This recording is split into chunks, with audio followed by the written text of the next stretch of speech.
Welcome back to Fear and Beer, a Halloween Horror Nights podcast. Join us as we venture year-round into the fog. Make sure you give us a like and a follow on your podcast platform of choice.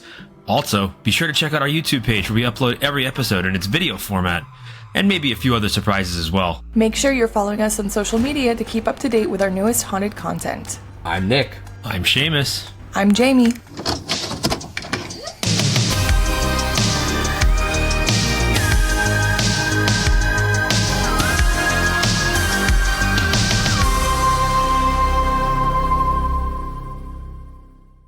It's that time, that special time of the year. 1 week until HHN, hence the 1 week until HHN PODATHON. We are here 8 straight days to keep you occupied until we can finally enter the fog. Now, I know there's team member preview on Monday, Tuesday. There's premium scream on Thursday. There's other shenanigans happening. It's maybe not officially a 1 week until HHN for everybody, but for the general public, HHN is going to be starting next Friday, August 28th, and we have a bunch of episodes for you. We figured the best way to kick off this podathon is kind of doing the HHN homework. Now, this is something that we did last year in video format. However, the schedule kind of evaporated in front of our very own eyes as we quickly approached it, and we said, you know what? Scrap that. We're going to just do an episode devoted specifically to these 5 IPs to give you a little bit of background on stuff. Maybe it'll open your eyes to certain aspects, give you a better idea of what could be in the house, or maybe there's a property that you're not completely familiar with. This is sort of a refresher or a learning experience for you. So I think we got some really good information on all 5 of these properties. However, Seamus is going to do the heavy lifting. He's got 2 properties. I have 1, Jamie has another, and wouldn't you know it, we're kicking off the podcast with our friend, Marc. Marc, welcome back to Fear and Beer. Thanks. I feel like we need to stand around for 7 or 8 hours straight for 3 days in a row. Just kind of, shoot the shit and have misspelled banners behind us. Just like old times. That's really our best reel of all time.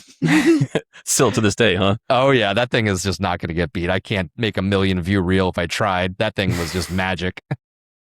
But I didn't bring, you know what I didn't have? I should have had some with me. I should have had some little chocolate caramel salted treats for us. God, I wish. The kryptonite of our booth at Spooky. Yeah, you got me. I'm a fiend for those now. I'm addicted. I need to go into some kind of rehab program. It's terrifying how good they are. But alongside, Marc just being a good friend of ours, he's also, he's been writing a lot about the IPs as well. And I just know in general, Stranger Things is a hot ticket for him. And I figured, I'd rather pass the reins over to somebody that, while I love it as well, it's nice to get somebody else's perception on it because I've been talking about it for months now. I'd love to hear, once we get into it, what Marc has to say about Stranger Things as a whole. This is a trap, isn't it? You're going to make me try to defend Stranger Things 5, which, No. We're here to simply fill the trough of water, whether people want to come and drink from it or not. You can lead the horse to water, but you can't make I almost said the water drink the horse, but you know what I'm saying. The horse drink the water. Sure. Get it. But yeah, so we divvied the IPs up. Like I said, Seamus is going to cover Sinners and Ozzy for us. Marc is going to cover Stranger Things. Jamie is covering Hellraiser, and I just drew the short end of the stick. I'm covering Evil Dead Burn tonight, as we all know, one of my favorite movies of the year.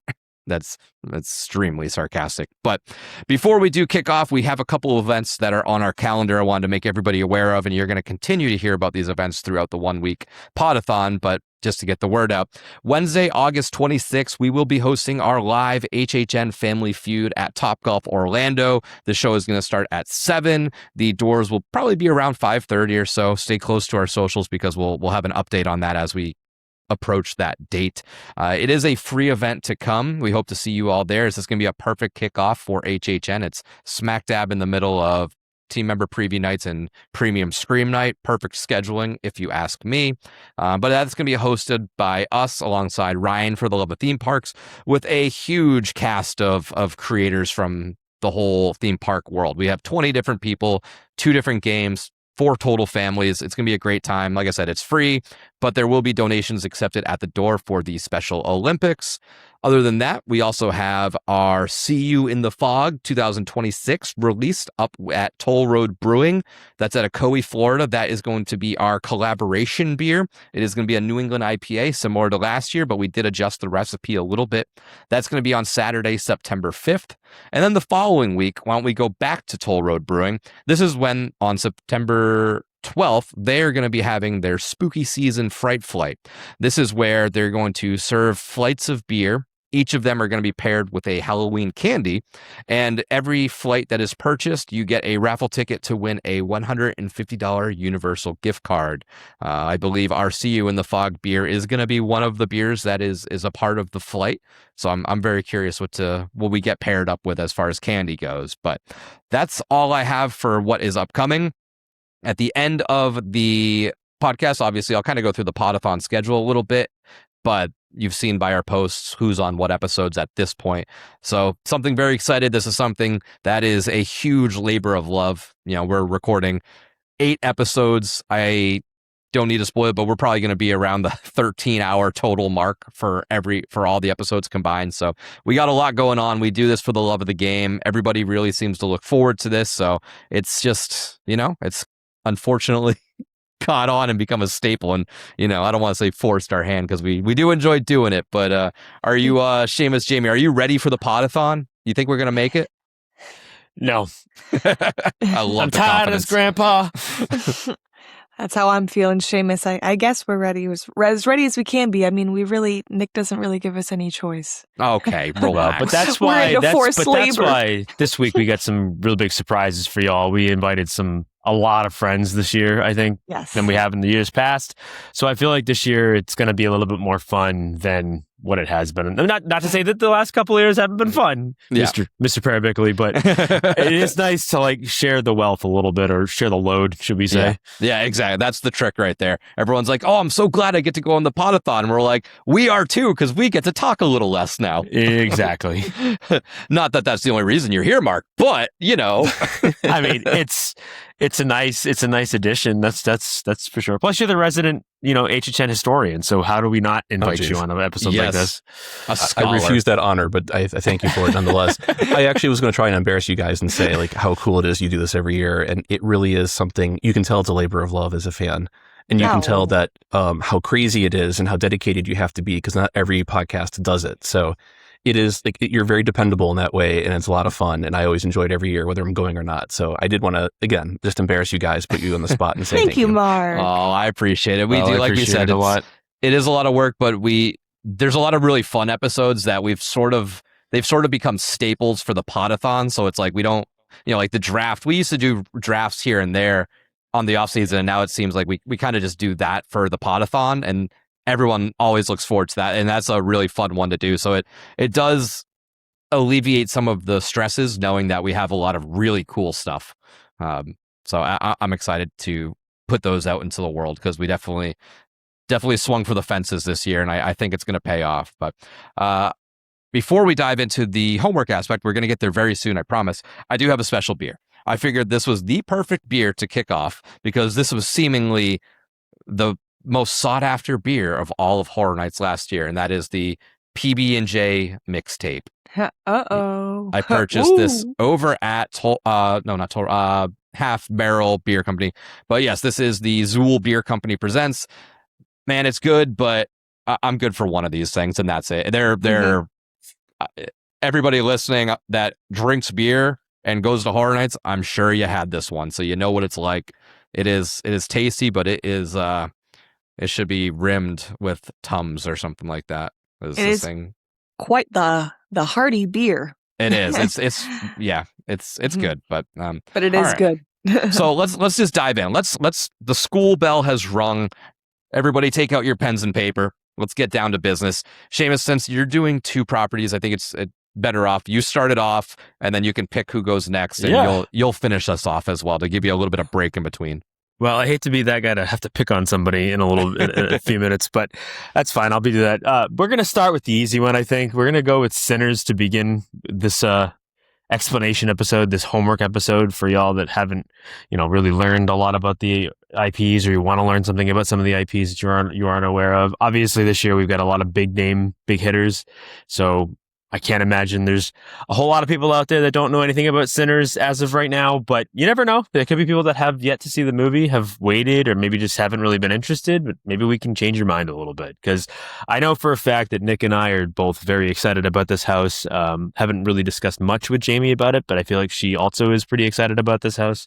And of course, Mark, haven't really had a chance to talk to you since Spooky last year, but I'm assuming you may have seen Sinners, and it might be something you'd be interested in seeing. Oh, yeah. So let's just kind of get into it. Again, like I said, this movie is relatively recent, 2025. Sinners, it's essentially a mythic horror film directed and written by Ryan Coogler, who is of Black Panther fame, amongst other really, really good movies, to be honest. He's been kind of all over the place when it comes to genre. He's done action movies. He's done now horror movies. He did a really, really good drama called Fruitvale Station, if you haven't seen that, also with Michael B. Jordan. Definitely worth a watch if you haven't seen that. But essentially, it centers around two twin brothers, criminal twin brothers, we'll say, or just opportunistic twin brothers, nicknamed Smoke and Stack. We don't really know what their real names are, but that's the names they go by, the nicknames they go by, Smoke and Stack. Both of these characters are played, obviously, by Michael B. Jordan, and not to get into a huge discussion about the movie, but he does an incredible job. It is one of the best twins played by the same actor that I've seen in a very long time. I know that may offend some of my Lindsay Lohan fans out there who really enjoy whatever that movie was where she played twins. Freaky Friday. No, it wasn't Freaky Friday. It's The Parent Trap. Parent The Parent Trap. Trap. There you go. Thank you, Jamie. I was so sure of it. So I apologize for any of my listeners out there that are fans of The Parent Trap, but I do not think Lindsay Lohan holds a candle to Michael B. Jordan when it comes to playing that particular role. But they returned to their Jim Crow era Mississippi hometown in the year of 1932, deep in the Mississippi Delta, to face a deadly horde of vampires drawn to the supernatural power of blues music. Obviously, this is not something they prepared for, but coming home from spending years in Chicago, learning the tricks of the trade when it comes to gang life and gangster life, and all the good things about being a criminal, I guess, if you can call it good things. But so they return home, and obviously they come home to a much different situation. Obviously they grew up here, but they're aware of what it was like. But I feel like being in Chicago for as long as they were, they kind of forgot how much of a different world it truly was in the Deep South, especially for African Americans.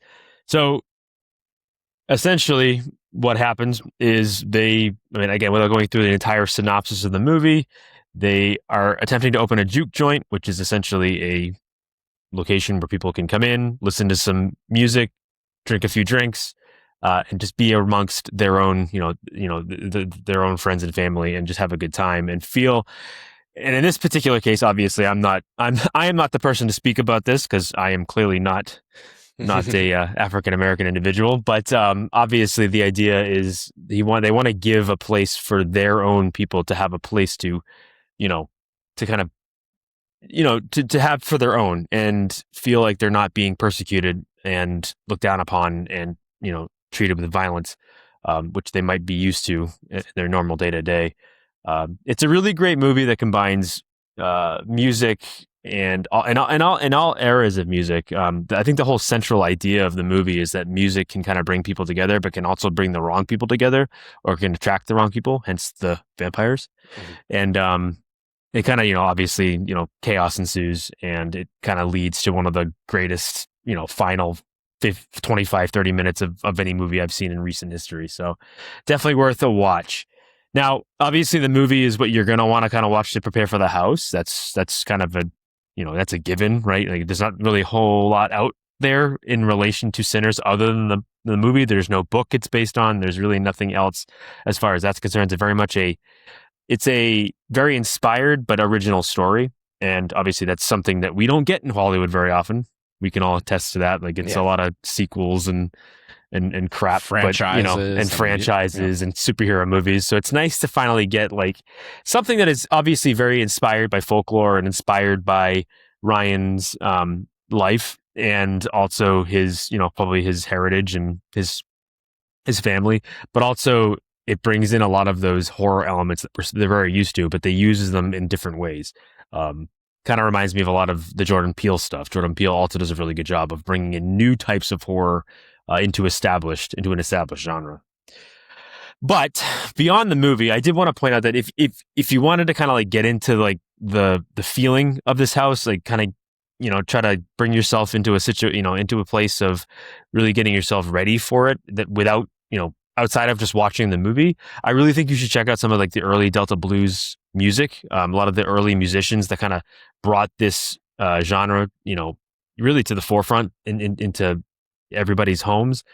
Musicians such as Muddy Waters, Howlin' Wolf, John Lee Hooker, like these are individuals you really should check out if you want to kind of get some more of that Delta blues feel that you get with the movie. Obviously, you can find this anywhere. A lot of major streaming services already have it, or should still have it. I know it's on HBO Max still. I think Hulu has it, Amazon Prime, and obviously you can rent it or obviously buy it digitally if you wanted to. Yeah, this is a brand new IP. There is no history to really look back on outside of maybe looking at other houses that have used the same theme. We've talked about it already in the past. I'm sure we're going to talk about it a little bit in the future. How this definitely, you're going to get a lot of the Darkest Deal. Darkest Deal. Thank you, gentlemen. The tag team. Obviously, we're going to get a lot of that in this house, but I think there's also going to be a lot of unique elements to this as well. So really, this is brand new. This is something we've never really seen before. And then, of course, we kind of want to talk about what do we want to see in this house. Now, if you listen to all our episodes this week, you'll get to an episode where Nick, Jamie, and I do talk about what we think the house is going to be. So I don't want to spoil too much of that. But I do feel like with this house, if this is the only episode you're going to listen to, I personally need to see a big juke joint set piece with the music and the time travel and the different characters from different eras, kind of all coming together to be, it's a big one big dance scene if we can. Plus, being Seamus Hughes, if I don't get a Rocky Road to Dublin Irish step dance scene, being an Irish dance dad and just loving, just totally eating up that scene, and not even completely unexpected too. I don't think anybody expected going into that movie that we're going to get an Irish vampire doing a friggin', a light jig or whatever the hell you want to call it, or a reel. My daughter could tell me better than I can, but I definitely need to see that as well. So if I need a juke joint scene and I need a Rennick dancing in the field to Rocky Road to Dublin. But that is essentially Sinners. Like I said, there's not a whole lot else to talk about other than, doing a deep dive in the movie, but that's not what we're here for. So we definitely think you should go watch it. If you haven't, and if you have seen it, let us know how you feel about it. If you think the house is going to be good or if it's going to fall kind of flat. But anybody else on the podcast here with us tonight want to share anything you have additional to Sinners that maybe I didn't cover? Yeah, I have something. If I can cut off Jamie and Nick for the first time in many, many times tonight, I'm Please. sure. We've already mentioned we want to do less work. Cut. One thing I did not know about Sinners until I was doing some research for HHN myself is that Ryan Coogler so there was a bidding war amongst different Hollywood studios for who would get the right to do this original film. And it was so original to him and it was so near and dear to his heart. It was inspired by his grandfather and his uncle, if I'm not mistaken. Yep. He wanted to own the personal rights to it. He's like, you guys can have the rights for like 15 or 20 years, but then it reverts to me. It has to be my property. And he says the first time he's ever done that in his career, and he'll probably never do it again. Obviously, he can't do it with Black Panther 3, which comes out in a couple of years. But just that to me speaks to the passion and the intimacy and just the sheer, well, if I can say it, brilliance of that movie and that story. And there's no way you can translate that to HHN, obviously, but man, just I hope they, at the very least, they can pay homage to just that clear level of passion and ingenuity. Yeah. And I would hope that, sorry, Nick, I was just going to say, I hope that Ryan had a big hand in putting this together. And I assume Universal did that. But yeah, I agree with that one 100%. Yeah, I did, because we decided to do this episode after I had sort of taken some notes on Sinners for the video that I ended up not filming, but I'm going to skim through it real quick to see if there's stuff. And like Seamus, you mentioned, it's really not just a horror movie. Like I had a whole list. Like it's a horror movie, it's a period drama, it's a crime thriller, it's a Southern Gothic tale, it's a vampire, it's a love story, it's a musical celebration of blues. Like it is so you can't just say that this is a vampire movie or a horror movie. That would be doing a pretty big disservice to the totality of the movie itself, because there's just so much built in there. I do believe so. They are often Smoke and Stack. I don't know if they say their names, but it is Elijah and Elias Moore, I think.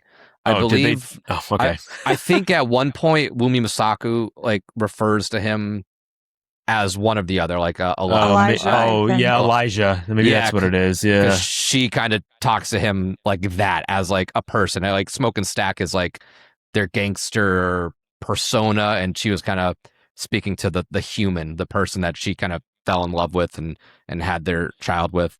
I do think is noted that this is the record holder for most Oscar nominations of all time, has 16 Oscar nominations this past year, and it did go on to win a handful of them. Not all, obviously, that's would have been absolutely insane, but it is crazy that it did have 16 of those Oscar nominations. But I think that's really all I have, other than what you touched upon already, without sifting through all this random stuff. But yeah, I'm excited. Nick, what you're saying is you want a scare actor dressed up as an Oscar statue chasing after you down the hallway. They're very well. They should be handing Oscars out at the end when you leave the house. Everyone gets a little golden man. That would be pretty awesome. But all right, yeah. So that's Sinners. So is there anybody that would like to go next? Present their property. Jamie, me. Either Me? or, doesn't matter. You can go if you want, Nick. I could go after you. Sure, let's rip through this. Let's rip through Evil I know Dead you're Burn. itching to rip through it. So Yeah, let's get through.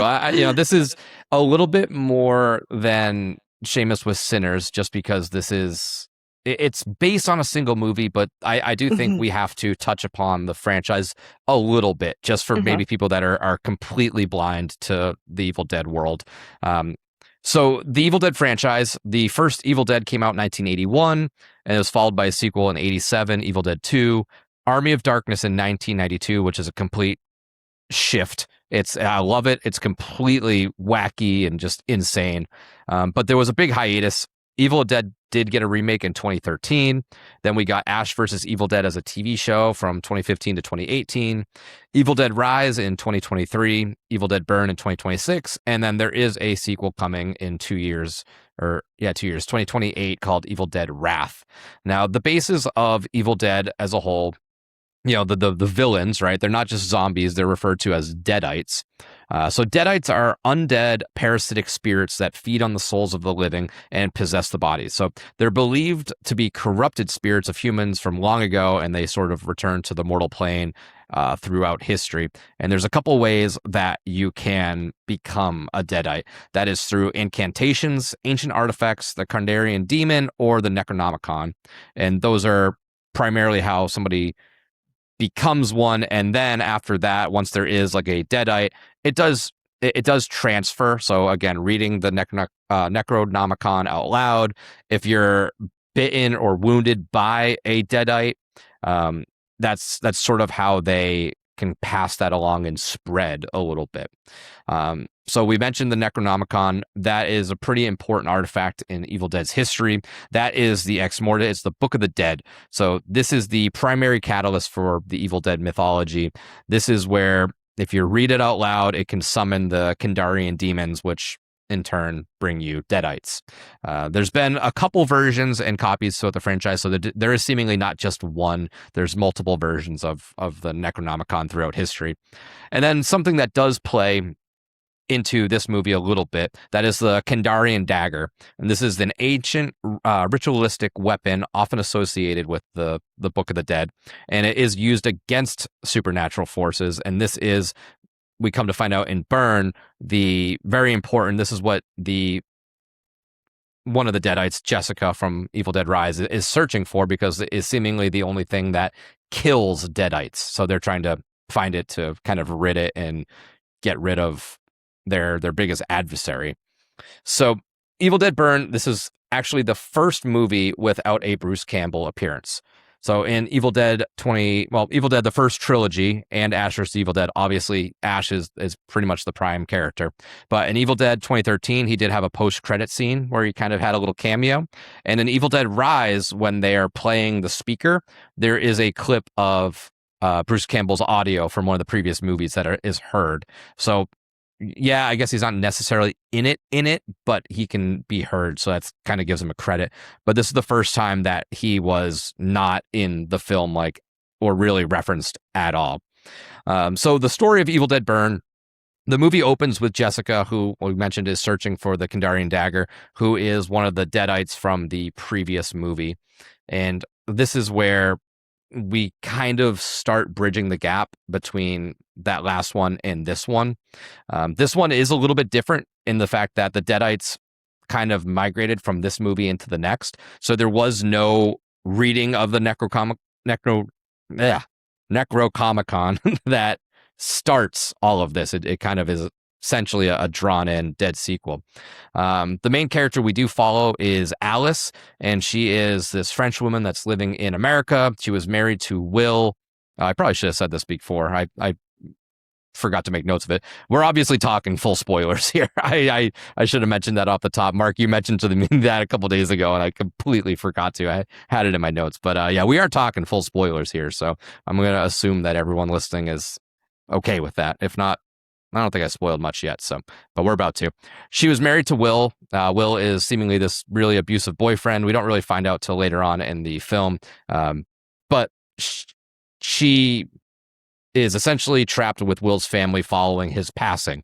One night after a big fight, he drives off drunkenly and he hits Jessica with a car, the Deadite, transferring him to a Deadite, and this is what we're kind of left with as the story. The family itself is one of the biggest issues I had with the film. They're all very just terrible people. There's really no redeeming qualities. They're very hard to differentiate because much like Alice, who is our main character, there's not much given to the characters to differentiate them, which is, again, why it's kind of hard to root for Alice, because we don't know much about her other than she is now widowed. She was in an abusive relationship and she is French. That's really all we really get to work with. But once he dies, we have the funeral. They go back to the family's house, and this is where it really starts to get going. This is where the mom, the dad, the brother, the grandmother, and the brother's wife are all just kind of here, and the Deadites start coming out. The big turning point was at Will's funeral. He sort of transitioned into a Deadite and attacked one of the coroners, and the father saw it and he kind of got infected. But unfortunately, all of that was done off screen. So I really was not a fan of that, because that was seemingly a really, really cool moment. The Necronomicon does have a connection. Will's grandfather was a researcher and seemingly kind of went mad with his research, kind of brought his family shame. It was kind of looked at as probably the kooky, crazy guy, but there was a reference of him being a part of the group called the Wise Men, which I was watching a Dr. Wolfula video, and he brought a good point. This is not confirmed, but in Army of Darkness, there was a character called the Wise Man.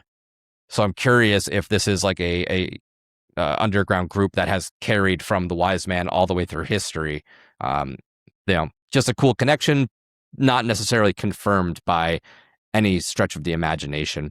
But essentially, the family gets trapped in the house. The Deadites start taking them over one by one. They're trying to find the Kandarian dagger, and that is the bulk of the movie.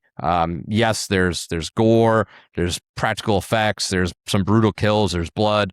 But for me, the biggest aspect that was missing from this movie was that fun aspect. That's what Evil Dead was like. I don't want to say based on, but if you watch those earlier films, they had the gore, they had the practical effects, they had all of that, but there was also a little bit of levity to it. Ash, obviously being a very cocky, sometimes unlikable character, he still made you like him.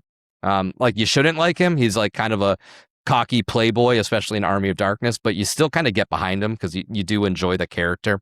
But they didn't really take themselves too serious versus these new movies. What I have a problem with is they're just And often some other new horror movies, this isn't a singular movie that stands out. This is kind of across the board, but these new movies are a little bit just too dark and depressing. Like there isn't any levity to it.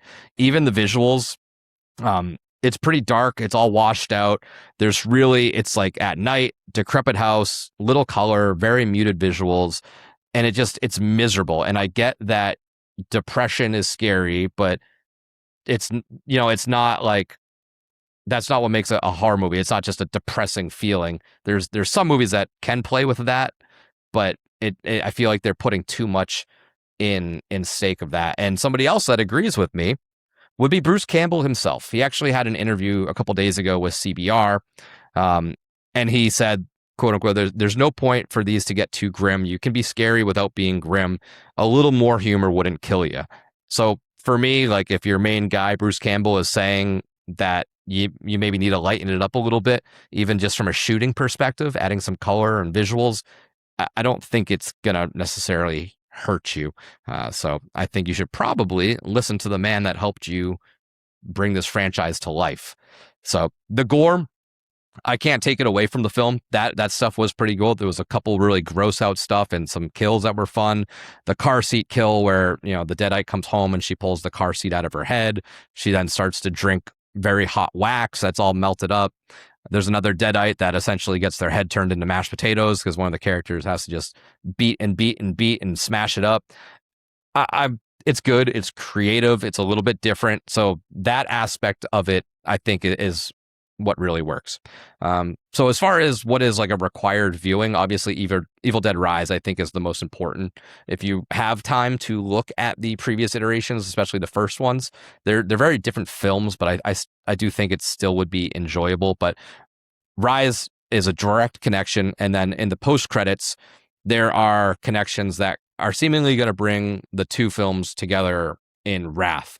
In the mid-credit scene, the grandma who I think in the movie got her legs like chopped off or something she was seen crawling around, and she cursed. She passed the deadite curse onto a random person that was trying to help her on the road. So I don't know if that character is going to play a part at all.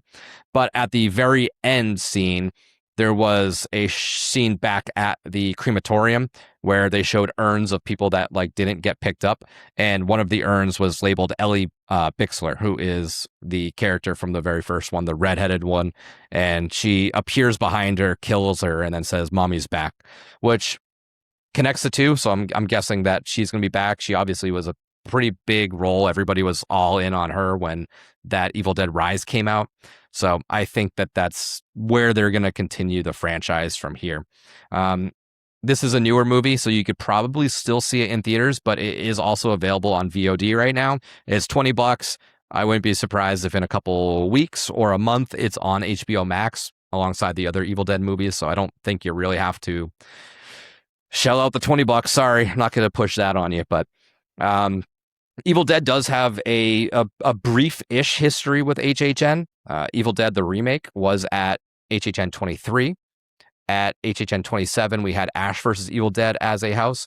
And then over in Hollywood in 2023, we had Evil Dead Rise. Now, this was a house that was heavily rumored and supposedly at the Orlando event as well, but got pushed because the movie release date got pushed. So we were both lined up to have it. Hollywood transitioned that house into what was called Universal Horror Hotel. It had a lot of the same layout, a lot of the same looks as the movie. And then we transitioned ours, presumably, into Hell Block Horror. Once that next year came and the movie was out, we at Orlando did not have Evil Dead Rise. Hollywood did have it, and they had it in the same location as Universal Horror Hotel, which is why a lot of the set pieces at the end of the day kind of still looked pretty similar. But when it's all said and done, this, I personally think this is the worst iteration of the Evil Dead franchise, unfortunately. I know people they like it, they don't like it. It's kind of a divisive film. The fact that the box office numbers are what they are kind of sides with me. The fact that the VOD is coming so quickly after it got put out in theaters, it shows me that it also was not a fan favorite. But it is, for surface level, all you got to remember is, deadites, blood, gore, and really that's the biggest stuff that's going to be in the house, I think. And grandma. And grandma. Gotta get grandma. Her. Gotta get grandma. Have you seen it, Mark? So actually, I was going to ask you, Nick. Yes. I have not seen any of the Evil Dead films whatsoever. Okay. I am not a Sam Raimi fan. Okay. I really... It's very Sam. He's got his fingerprints all over this thing. Like, I really was upset when he became the director of Doctor Strange and the Multiverse of Madness. Yeah. I think some of his campiness does translate well to the MCU, but I showed it to my kids for the first time the other night. They're like, "Dad, this is hokey." I'm like, "Guys, it's Sam Raimi. I know." Yeah. So I actually wanted, since I have no interest in seeing these films, I probably never will. I wanted to ask you, who's behind this latest version, these two most recent films? Let me double check that, because I do think it's different directors. I don't know. It is different directors. Yeah, I don't think the same director came back for Rise. So Evil Dead Rise was directed by Lee Cronin, who obviously just kind of came off of The Mummy. Forgot about that. And then this one was taken over by Sebastian Vanacek, I think it is. And I think his other films are, which is funny, I'm looking at IMDb and the posters are pretty much identical. The number one known for is Infested, and Evil Dead Burn is number two. And I'll hold that up on the screen. The posters are pretty similar, I'd say. They are very similar. So I'm not sure if let me double check, because I want to say Wrath is going to go back to... it's Francisco Lupi. So it's a whole different director again, known for The Last Stop in the Yuma country. But yeah, Gotcha. it's kind of weird that it is all three different directors for one seemingly connected trilogy. Yeah. So Well, that's kind of like Disney with Star Wars. Yeah. The impression I always had was it just became kind of like a corporate thing. Let's take this franchise and try to reinvent it slightly and re-release it. So it's more, I think, probably their ship to sail and not any individual artists. But it sounds like, as your description, I'm sorry, Nick, this backfired. I actually think I might enjoy Evil Dead Burn more than I would the originals. It is. It's definitely. It's more. Like I said, it's definitely that more depressing, grim gore fest. You know me. That's right up my alley. Huh? I think I would suggest you watch Evil Dead Rise and then Burn, because I do think you would like those movies. Me and you are kind of opposite on our horror aspects, like very much so. But that's that's the point that we brought up multiple times. That's why Horror Nights is so effective, right? Everybody has something for them. They do a very good at spreading the wealth out a little bit. Yeah, I agree.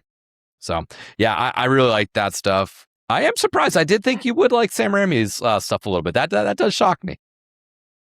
I'm tragically unhip. Yeah, always. Like, I hate the original Spider-Man trilogy. I can't stand it. Oh no, that is. Yeah. Okay, that's, you know what? All right. Unfortunately, this. I'm off the podcast. This is the last. All right. You know what? I'm going to take over for straight. No, it takes different strokes, right? All righty. So that's Evil Dead Burn. Is there any other thoughts or questions? I think that's pretty much covering the majority of it at this point. That was a good overview. Yeah, I haven't seen the movie, so can't add anything to it. Yeah, well, time will tell what we actually get from this. I do think if you have the time, I do suggest maybe watching just the original, because it is a fun kind of indie project. It's fun to kind of see where it started and where it is now. I will say that, even if you're not a fan of that film in particular, or that style, but it is very, very bootstrap, like indie style. So, Jamie or Mark, who would like to go next and step up in front of the class and present your IP? I'll let you pick, Jamie. I was going to say, I could do Hellraiser real quick, Mark, if you want to, unless you want to do Stranger Things, by all means, be my guest. You are our guest, actually, so. Literally, I am your guest. No, please, go right ahead. Are you sure? Okay, cool. All right, so for my portion, I am doing the Hellraiser franchise. Well, the first, second, and the third movie. As we know that the house is based off of those three iterations. The first movie, directed by Clive Barker, came out in 1987, with Hellraiser 2 Hellbound following the year 1988, and then Hellraiser 3 Hell on Earth came out in 1992. And they were all, Clive Barker did the first one, Tony Randall did the second one, and then Anthony Hickox did the third one, I'm pretty sure. So kind of same thing, all different directors for those, which is interesting. But I kind of did a little bit of a backstory on like Hellraiser and Pinhead a little bit, kind of, just for those who maybe haven't been as familiar with the movies and kind of wanted a little bit of insight into that. And I actually learned a lot more about this franchise than I would have known from just watching the films themselves. So, in France, during the year of 1784, the laminate box configuration was discovered, and it was created by a French toy maker, Philippe Lemarchand, who was commissioned by an aristocrat and an occultist to transform the configuration into a portal to hell. So essentially, the puzzle box that we now know goes dated all the way back to 1784, when this French toy maker was commissioned to make one for this aristocrat and supposed occultist and stuff like that. He realized that some of these extra parts that he wanted to put in there ended up being a portal to hell when you would open it up. In opening the box, the solver would be rewarded with the greatest pleasures and pain known to humankind. After Lemarchand realized that this is what was going on, he decided to make a second puzzle box called the Elysium configuration, which this kind of does the opposite of the original one, and this allows the person who solves the puzzle to destroy the demons, which I thought was very interesting. I didn't even realize. As I've mentioned before, I am excited for the Hellraiser. It's probably my most excited IP, I guess you could say. But I'm very recent to the movies, especially the second and third one. So this was fun for me to learn too. As for the Cenobites, they are extra dimensional, or kind of these weird beings kind of from the pits of hell, essentially, that have these supernatural powers of the Leviathan, but they were once human. So essentially, some of these Cenobites could be people who've opened the box before and have gotten turned into a Cenobite, pretty much. And then a little bit on the backstory of Pinhead. In the year 1921, British war captain Elliot Spencer, who suffered from PTSD, comes across the laminate box and, after opening it, ultimately becomes Pinhead with multiple small knives piercing through his skull. And he is also known within the Cenobite faction as the head priest, and the faction is also known as the Order of the Gash. So as we see in the first Hellraiser movie, you have Pinhead, who's kind of the head priest, as I had mentioned. You have the Barbie Cenobite, Chatterer, and then Butterball is the other one that you have. My favorite. Yeah, I was going to say Nick likes the Butterball one. And then after that, kind of just a little bit of an insight into backstory of the laminate, the puzzle box and stuff like that. Kind of decided to go more of like the high points from each of the three films, and maybe possibly what we could be seeing in the house or what it would kind of be relating to. But essentially, in the first Hellraiser film, Frank purchases the laminate configuration from a foreign seller while traveling in Morocco. He brings it home to his family home, and he decides to solve the puzzle in his attic, and he is ultimately met by Pinhead and is torn apart by projectile hooks and taken to hell. And then many years pass by, and Frank's brother Larry moves into the house with his wife Julia and his daughter Kirsty, and he cuts his hand on a old nail that's like kind of sticking out from the wall, and the blood leaks onto the floorboard, and in doing so resurrects Frank from the dead, who's been taken to hell and apparently was living in the floorboards even though he was in hell. But essentially his body was still in the floorboards. Julia ends up discovering Frank's like disfigured, weird melting corpse, and he's kind of turning into this muscly showing like human, I guess. She ultimately, long story short, I guess I didn't mention it before too, but Julia is married to Larry, but in years before had an affair with Frank. So she can't even believe she's seeing him right now because she knows he died, all this kind of stuff. She ends up bringing back all these men to the apartment that think they're gonna sleep with her. She's gonna sleep with them, but she ends up killing them for Frank to kind of bring him back to this human form. Ultimately, Frank does come back. Kirsty gets a hold of the box. Frank releases his true identity. Pinhead is not happy about that because he realizes that he was able to get out from hell. He once again tears him apart and takes him back. And then in the end of the movie, Kirsty tries to attempt to burn the box with her boyfriend at the end in this big fire. But this like homeless person takes the box, but then this is revealed to be like the puzzle's guardian. and then he turns into like this bone dragon thing and like flies away with the box. So it's an obscure, for the series in itself, I feel like all of them are very obscure, but they do follow the story well enough. So the second one leads into, and this is Hellraiser 2 Hellbound, leads into Kirsty being admitted into the psych ward. Her doctor is Dr. Shannard, who is very interested in dark magic and doesn't really believe Kirsty at first. All this crazy shit she obviously just told him, that's why she's in the psych ward. Ultimately, he studies and like learns the puzzle box. He ends up bringing Pinhead and the Cenobites back. He brings back Julia from the first movie, Kirsty's dead stepmother. She ultimately comes back with Frank, but she comes back as like the main villain kind of in this one, along with Dr. Shannard.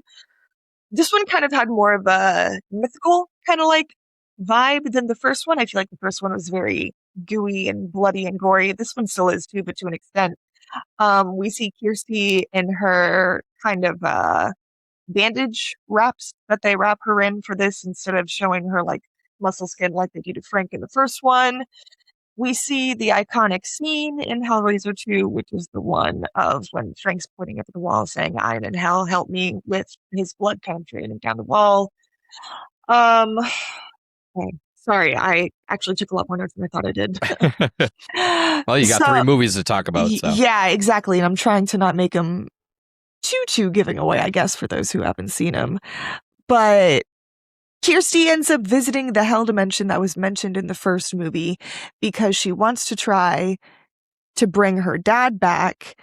And then she was able to get in there because Dr. Shannard tricks one of the other younger patients, Tiffany, into opening the gates of hell. And then Dr. Shannard is met by Pinhead and some of the other Cenobites, and it turns into this like big brawl in hell pretty much. And then he gets killed. Dr. Shannard gets killed. Ultimately, he turns into I almost said a Shannard. He turns into a Cenobite. The movie kind of goes from then. They go to the scene where there are 2 movers going to Dr. Shannard's house to pack up the rest of his belongings, and they come across the bloody mattress in his house. Something like comes up from the mattress, killing one of the movers, and it turns him into what they call the Pillar of Souls. So it contains a bunch of other different souls, and you can kind of, the pillars like twisting around, and you could see the other different like faces and skin and body parts. It's actually really, really cool looking. It ended up being passed off and discovered and turned into like an art piece and was in an art gallery in New York for a couple of years, which then leads us into the third movie, which falls in place during 1992, and the previous one was in 1998. So a couple years later, this has been on display. A club owner named J.P. Monroe purchases the pillar seen in the second film from an art dealer who was revealed to be the Guardian. As we see kind of in the end of the first one, the Guardian's also there to protect the puzzle box when he tries to get it from the fire. The pillar opens up and reveals the... Once he purchases this, the pillar opens up and reveals the Lamet puzzle box, piercing JP with several hook chains, sending him to an emergency room where he suffers a mysterious supernatural death. Pinhead in this one kind of reverts to his human form, and that caused negative effects, which manifested him into like an independent entity, which is what is now is in the pillar. He ended up enlisting Cenobite or dead JP to bring back the humans to get him to human form, kind of like how Frank did with Julie in the first movie. I know we've kind of mentioned it before, or you'll hear later on the episode, but seeing is that they have the big boiler room kind of slaughter scene, I guess, in this movie would be something really fun to see in the house. We do see some new Cenobites in this one. We have Pinhead, of course. We still have Barbie, but we also get CD Head, Camera Head, Piston Head, and Dreamer. But essentially, the ending to this one goes is that the news reporter Joey, who is kind of on this story, converts the puzzle box into the lozenge shape that you see in the second film, stabs Pinhead with it, pulling him back into hell, and then she parries the box into a pit of smit, hopefully for it never to resurface. But we know it ultimately does, as there is plenty more Hellraiser movies after this. But that is going to be a kind of quick overview of Hellraiser 1, 2, and 3 for you. I know that was a lot, so if you have to listen back to it, I'd appreciate it if you did. It'd make me feel better. There's a lot of info in there. Mm-hmm. But honestly, I just really wanted to get into like the details of who Pinhead is, what the puzzle box is, what it does. So overall, it gives me a new appreciation for the Hellraiser franchise after doing this. So yeah, and you know, we kind of know our own three's experience with Hellraiser. Mark, is Hellraiser something that you are also like a fan of or not a fan of, or? So I think we've talked about this before on this podcast, but HHN has been in a lot of ways my entry point into classic horror. It's something that when I was a kid in the 80s, I never really gravitated towards it. And then what finally did get me into horror was stuff like the X-Files or the Blair Witch Project, and then playing Resident Evil and Silent Hill. So I tend to go towards the more abstract, surreal stuff, and the more kind of the gory, whatever stuff doesn't usually float my boat. But when I was looking into Hellraiser, just to kind of wrap my arms around it as a franchise, I could not believe it's only the first three movies that are theatrical, right? I believe so. And then I think after that, they went like straight to DVD. Yeah. For like how many decades? Or VHS like several or whatever. movies. Yeah. Yeah. A lot of them. That blew my mind. And I think I tend to be like a history nerd in general, but I'm starting to get turned on with history of horror more specifically. And you look at things like Poltergeist or these other big horror stalwarts like Halloween that HHN has gone to time and again. It's so funny how they all kind of follow the same playbook. They all get started in the 70s or 80s, and then the original filmmakers step away. It becomes a corporate cash grab, basically. In this case, I think more so than others because it's just movie after movie after movie, direct to video. Yep. And I get more interested as a storyteller. I'm more curious to see how the ebbs and flows of the plot changes to character development or not. And then I know they're trying to reboot the whole franchise now, right?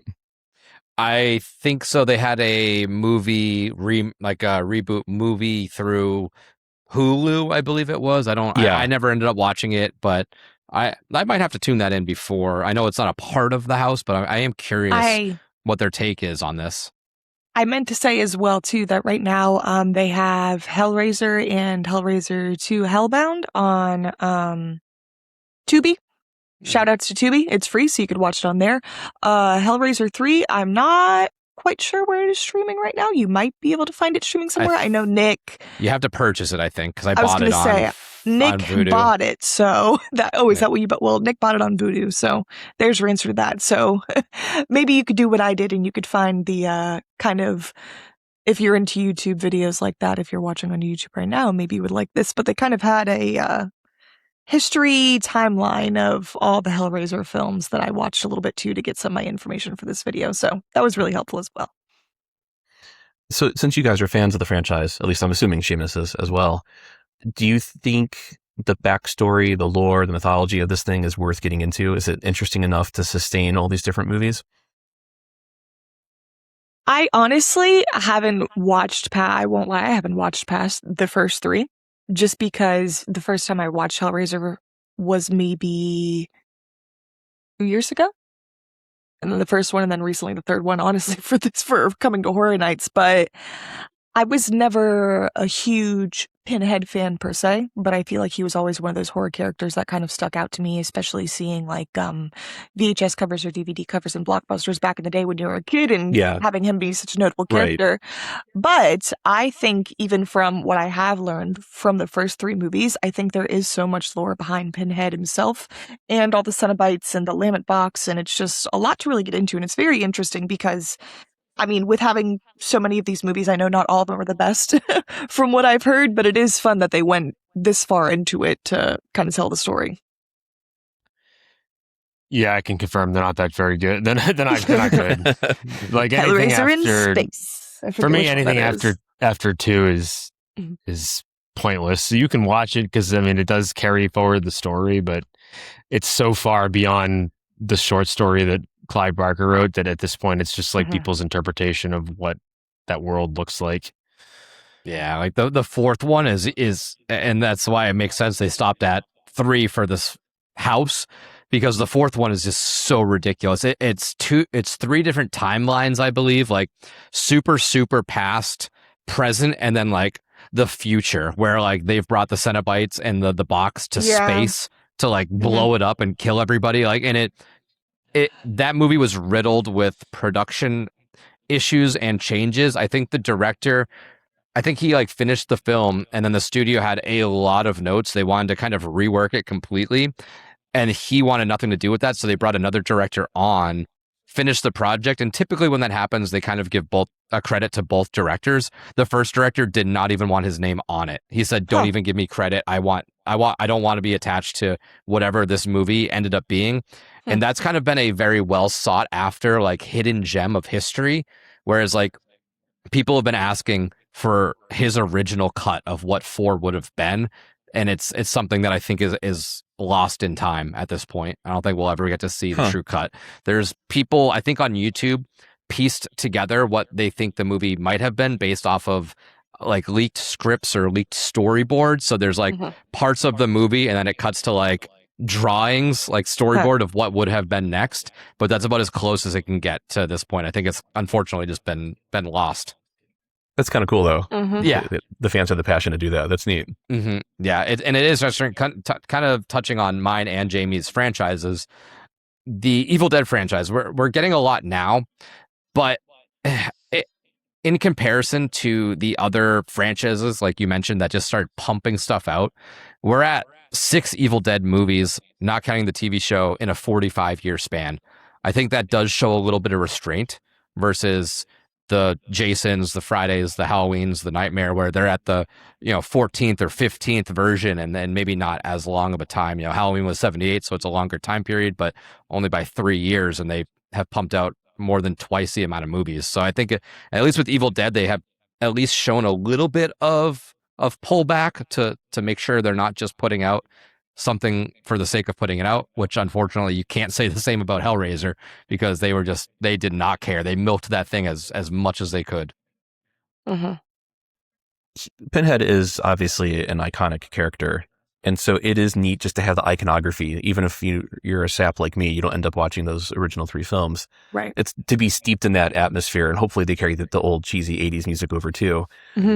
And to bridge it to Stranger Things, Pinhead actually was one of the direct influences for the creation of Vecna for the last 2 seasons of that show. So you can kind of see how that legacy still moves forward. That's really cool. Yeah.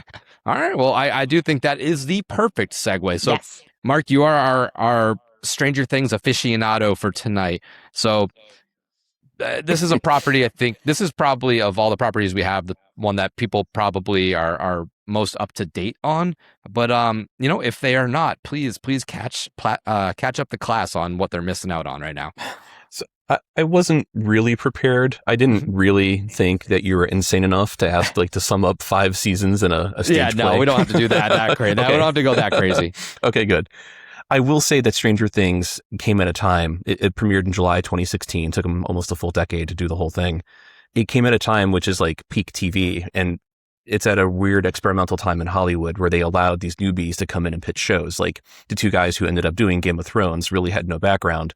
The Duffer Brothers did work with M. Night Shyamalan on Wayward Pines. That's what it's called. I almost called it Pine Barrens, which is a very good episode of Sopranos, but totally different. And they kind of they wanted to be filmmakers. They couldn't really do it. It just didn't work for them like most people. And then they kind of lucked into television. They studied at Shyamalan. I love Shyamalan. I think you guys have laughed at me before in this podcast for... I'm like a M. Night huge Shyamalan. M. Night fan. Okay, cool.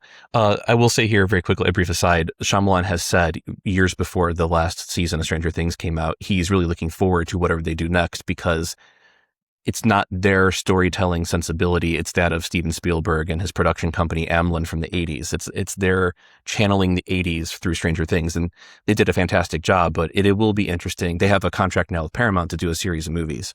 So I'm really, really curious to see. Their first one comes out November of 2028. So I really want to see how different or how similar it may be to Stranger Things. Anyway, they came out of nowhere. The show came out of nowhere. It caught fire to such an extent that Target, for a while, for many years, had a dedicated Stranger Things section kind of off to the side, which is just insane to think about.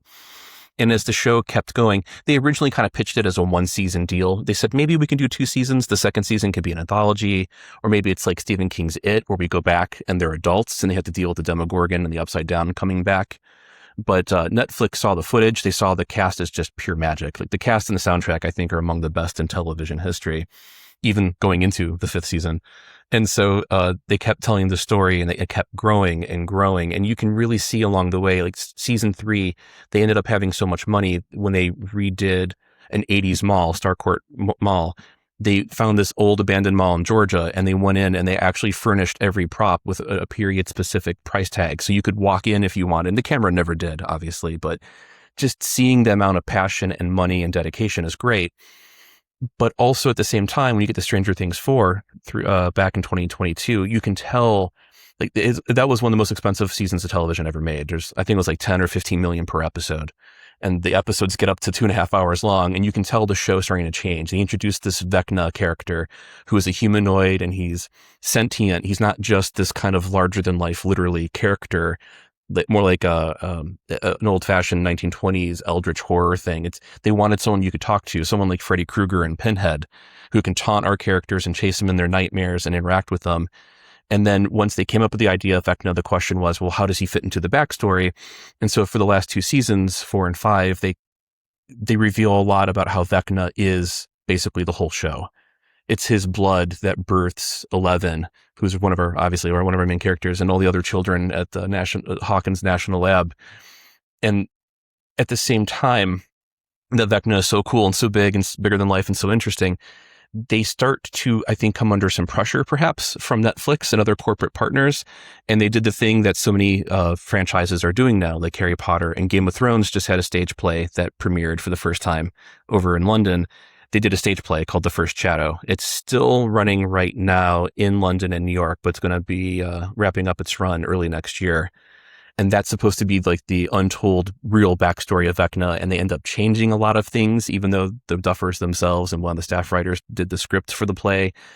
And then they said, no, guys, don't worry. I know only a very small portion of the audience saw it. You're not going to need to see it in order to appreciate Stranger Things 5 and more specifically the last episode. But oh my God, you do. You do need to see the stage play to really understand the last episode in specific. They really left a lot of questions dangling.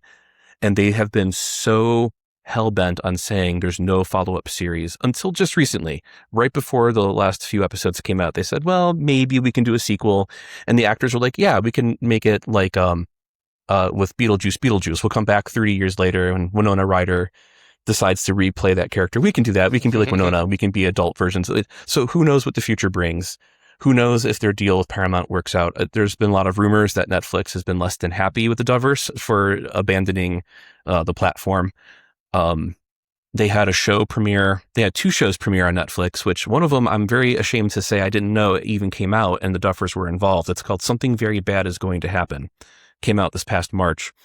They also did The Burrows, which came out in May. And The Burrows did get canceled at the last possible minute. And one of the rumors going around was Netflix is like, well, the viewership was so, it could have gone either way, but we're also kind of pissed at those guys for leaving us, so forget it. So what ends up happening in the future with Stranger Things, I don't know. There is a animated spinoff right now called Stranger Things Tales from 85. Have any of you guys seen those episodes yet? I haven't yet. I've been meaning to tune in, but it was definitely one of those things that I think like just came and went so quick. You know, I feel like they kind of put it on the home screen, and then after that, they're like, it's over. I'm halfway through the first season. I again, something I'm ashamed to admit, I did get a little burnt out on Stranger Things by the finale. But you guys kind of forced me to go back and I watched all the inside the episodes, which really gave me a better appreciation for that last season, actually. And then in January, they had a 2-hour making of, which I think is a little more revealing than they expected, talking about maybe some production difficulties with that final episode. It's just as a filmmaker, if you are into filmmaking at all, even just as like an amateur novice historian guy like me, it's fascinating to see the creative process and maybe butting up against the franchise overlords and all that fun stuff. But I am watching Tales from 85 now. It's a great show. There's no way it's canon. There's so many continuity problems, but it captures the essence of that show. And I mention that because I'm really hoping that Stranger Things 5, The Haunted House, can also capture the essence of the show and the essence of the characters. And I don't think Just to put my cards on the table, I was not a fan of Stranger Things 4 whatsoever a couple of years ago at HHN. I think it was a very boring, mediocre performance. I think the slight ramp at the end to run up that hill was really just kind of half-hearted at best. And if you were to force me, which I know you guys will at some point tonight, to give predictions, I would say, my sinking suspicion is that Stranger Things 5, The House, will end up being like Stranger Things 4, The House. But if they can really tap into that nostalgia and tap into that passion that we're talking about with Sinners, if they can kind of somehow get into that, they have a whole Lagoon show this year based on nothing but Stranger Things in all 5 seasons. So maybe they can channel some of that over, and maybe we can just get something somewhere in that house that's a little bit more than your standard, standard HHN Han, but also now at this point, standard Stranger Things HHN Han. Mm-hmm. Yeah, I agree. It's something we kind of discussed too, and I'm kind of on the fence too with what will happen with this house. Like, did they hear the reception of 4 and they're like, okay, we cannot end like on that. Like, we cannot duplicate that. And I think that's the thought process behind it. However, I think, and we haven't really got into the season yet of like what there is to show for season 5, but I do think that they have a little less to work with, because it's definitely transitioned almost like 80s action movie a little bit more than that 80s nostalgia horror, which is what we were attached to in the Stranger Things, 1 through 4, 1 through 3 primarily, for sure. But I do think their backs against the wall, having to really hit a home run on this one. But I think they're playing a little bit from behind as well, because I don't think there's as much to work with. That's an interesting thought. I did make a quick little list of things that I think would be highlights to see in a haunted house. And I do think there's enough there on paper to make it a worthwhile experience. But a lot of it would depend upon how elaborately they want to try to implement it. And obviously you get to this point where if reset times become a problem, that could really be a house's undoing. Mm-hmm. And it also kind of gets into this territory of, I actually, just to be controversial yet again, I kind of want them to go the route of the 2019 Ghostbusters house, where it was kind of more like a dark ride walkthrough attraction and less a haunted house. I think to do the characters justice, not that you're really worried about doing any character justice in a haunted house, that's more like icing on the cake. But if they wanted to invert expectations, they really could do something. Like the final episode is an hour and a half long? If that, it might even be longer. The last 20 to 30 minutes, Vecna is defeated. The Upside Down is resolved. It's no more. And then you get to the point where it's just the characters saying goodbye to each other. They flash forward to graduation and how they move on with their lives. And they kind of give this really weird, I actually kind of like it. Half hypothetical, half maybe this really is, we're sliding the time ruler even more down the line to show you how these characters end up growing up and changing. And they are talking about doing a potential spin-off, but this would be more of an anthology. It would not contain Hawkins, Indiana. It would not contain any of the characters. There'd be no Upside Down, things like that. So I think they really did want to kind of put a button on those character arcs and see where they end up going in the future. If Universal really wanted to be experimental, which I don't think they do at all, they could do that in the haunted house too. They could do all the scares. They could do all the fun stuff. You could do the Demogorgon attacking the Wheeler house and getting Holly. You can do the convoy going through the Upside Down and the Demogorgon tearing it apart.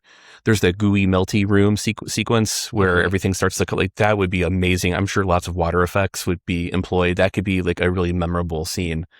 The Mind Flayer battle at the end, that's like the set just feels giant and empty and kind of heartless. And I think that's really emblematic of where the show ended up being more often than not. But then after all that stuff, maybe like the last 2 rooms or so, it's just, the characters. And again, I'm sure I'm like the only person on the planet who would want to see that in a haunted house, but there is potential there depending upon how experimental they want it to be. Yeah, I do think there's a lot of scenes and like iconic stuff that they could pull and pick from there. I think the tricky part is, and it's something that we kind of always unrealistically look for in these houses, is like that story. There's so much in this season in particular that's like you're gonna have to cut corners somewhere. I'm very curious when we get in there to see what they choose to have or not have. Like we have the Squawk radio station. Like, is that going to be a big part of it? We have the Wheeler house where the season kind of opens with the big Demogorgon attack, which is another big set piece.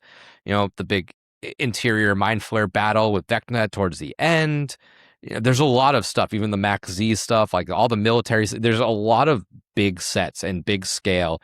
I am curious. I am surprised that this wasn't in Soundstage 25, which is what they had Terrifier in last year, and one of the previous, I think, Stranger Things 2 and 3 maybe, but one of the previous Stranger Things houses was in there too, and it's a seldom used soundstage because it's so big. They really save it for like the mega house. I was surprised to see that this wasn't there this year. Yeah, I agree with that as well. And perhaps isn't the best sign for what may come. But again, I don't want to get ahead of myself, and I will hold out hope. Yeah. Them having a Lagoon show that's based, it sounds mostly like a clip show, like you relive your favorite moments from all 5 seasons, which isn't necessarily or inherently a bad thing. But especially if they can nail it with all the lights and projections, it could really be something quite memorable, hopefully. But maybe they can kind of piggyback off of each other. They can kind of tap into that collective nostalgia. And like the show really was, it exploded out of nowhere. It stayed around for a long time. It sounds like Netflix has every interest in the world to maintain this as a franchise. So getting back to Evil Dead, getting back to Hellraiser and everything else. I guess that's the common theme for this year's HHN IPs. Yeah, it really is. And, why wouldn't they? Right. It's done such massive numbers for them, and there's experiences right now in Houston and I have so many notes, guys. My notes, dozens and dozens of pages. It's really, my wife's like, "What are you doing? Shouldn't you be working?" But anyway, there's 2 different experiences right now that you can walk through. The most recent one, it's Netflix House Dallas has Face the Dark, and if you wanted to go to the original Stranger Things immersive experience, it's in Netflix House Philadelphia. But them playing around with this kind of immersive nature of the franchise, because it really is so immersive. You really do feel like you're transported back to the 80s, and you get all the mystique and the intrigue. And even if I don't believe they quite nailed the landing, at least it really was a hell of a ride getting there. Mm-hmm. Yeah, I think so too. And it's one of those things where when you're a show that is so successful for so long, it's almost a curse. It's tough to please everybody. You look at stuff like you mentioned, like Game of Thrones. You even mentioned Sopranos at some point. A lot of these big, long, just drivers of TV. The endings are always very divisive, whether you liked it or not. Lost was the same thing, where maybe certain shows like overstayed their welcome a little bit and they extended, but the ending is just, you're not going to please everybody. It's just what's going to happen. And when you have so many eyes on your property, that just opens the door to more people for critique and opinions and stuff like that. So, it's tough to say if stuff ended the right way or not. Everybody's going to have an opinion one way or the other. But I feel like those big shows there's always a lot of conversation. Yeah, for sure. And what's funny is the Duffers spent a lot of time talking internally with the writing staff and their actors, and also externally in all these interviews and the 3-year wait to the final season. They're like, man, we don't want to be Game of Thrones. We don't want to have a very disappointing or polarizing final season. And they actually mentioned they think one of the most effective narratively finales of all television history is The Sopranos. It's like they were really worried and fixated about giving a great finale. And I think the emotions are there. I don't think that the mechanics are necessarily there. Anyway, yeah, I do want to get through the history of HHN, but before I ramble on even more, I just want to open the floor to any kind of observations or questions or concerns or predictions. You're nailing it. I'm glad you took Stranger Things, because that's a lot of ground to cover. Yeah, I don't really have much more other than what I've added already. Jamie, do you have anything else before we kind of get into the history of Stranger Things, or Seamus? I'm enjoying learning, Mark, so the floor is yours. Okay, so carry on. Yes, thank you. If I were to ask you guys what is the most important IP in the history of HHN, it would be Stranger Things. It's not Bill and Ted, even though that was a 25-year-old show. And it's not Halloween or The Walking Dead, which is the start of the massive attendance and budgets that we see now. Stranger Things really was this kind of lightning in a bottle in haunted house form too. It first appeared in 2018. That was the first season. It was so successful. It became the first HHN haunted house in Orlando history, at least, to be opened during the day. They reopened it for November 6th after the event ended, because that's Stranger Things Day. That's the day the first season kicks off. They try to pay homage to it in the final season. Like Vecna, for some inexplicable reason, is sitting around waiting for November 6th to come around again before he takes over the world. I was really hoping for some kind of cool psychological payoff to that, but I think whatever. Yep. Not going to complain.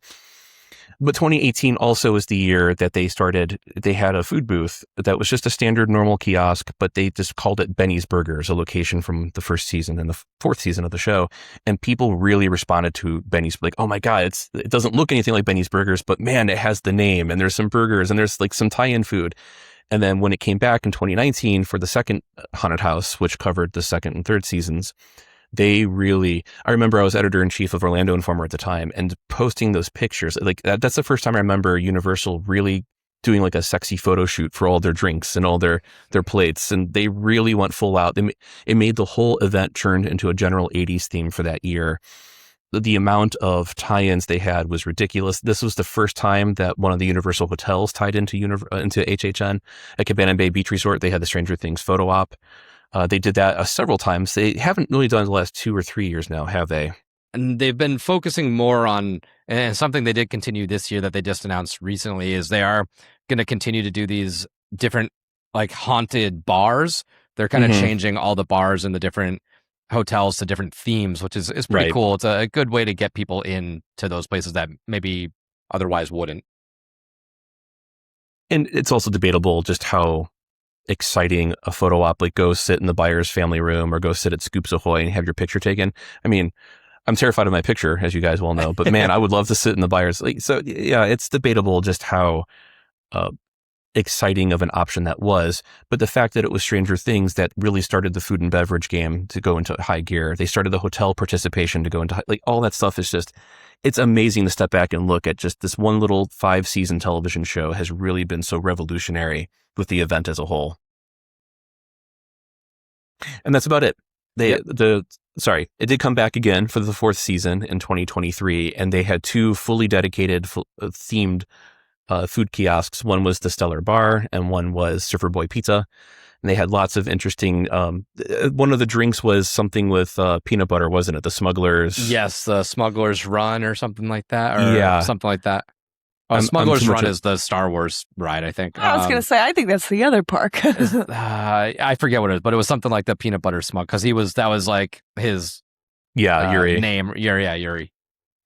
I mean, let's be honest, maybe if you had 1 or 2 of those, it might make Smuggler's Run at Disney a little more enjoyable, or maybe a little more pukey. Either way. It's going to be for a fun story regardless. But just to see what a thunderclap that show has been with our popular culture, and what a thunderclap it's been for HHN. It really, not to sound like a broken record, but like, again, it's the most important IP the event has ever had. I'm really curious if they do something like a final scare behind the black curtain, out comes HHN Bear or whatever, but this time it's one of the monsters that are from Tales from 85, the very distinctive like neon green. Maybe they put that there as like a little tie-in because the second season will drop in October, so maybe Netflix will want that kind of word of mouth advertising. Maybe they're Universal might be saying something like, hey guys, there's still Tales from 85. It's going to be 3 seasons long. There's going to be other Stranger Things tie-ins and whatever else. Maybe this will come back. Maybe this will be the next Walking Dead. Yeah. I am curious if of what your opinion is. Do you think this is the last time we see Stranger Things as a house? Or do you think they do a big, because I'm on the fence of thinking maybe this is the wrap up, or maybe in 3, 4, 5 years, we have a big Stranger Things house of kind of all the seasons, sort of encompassing playing the hits. That's interesting.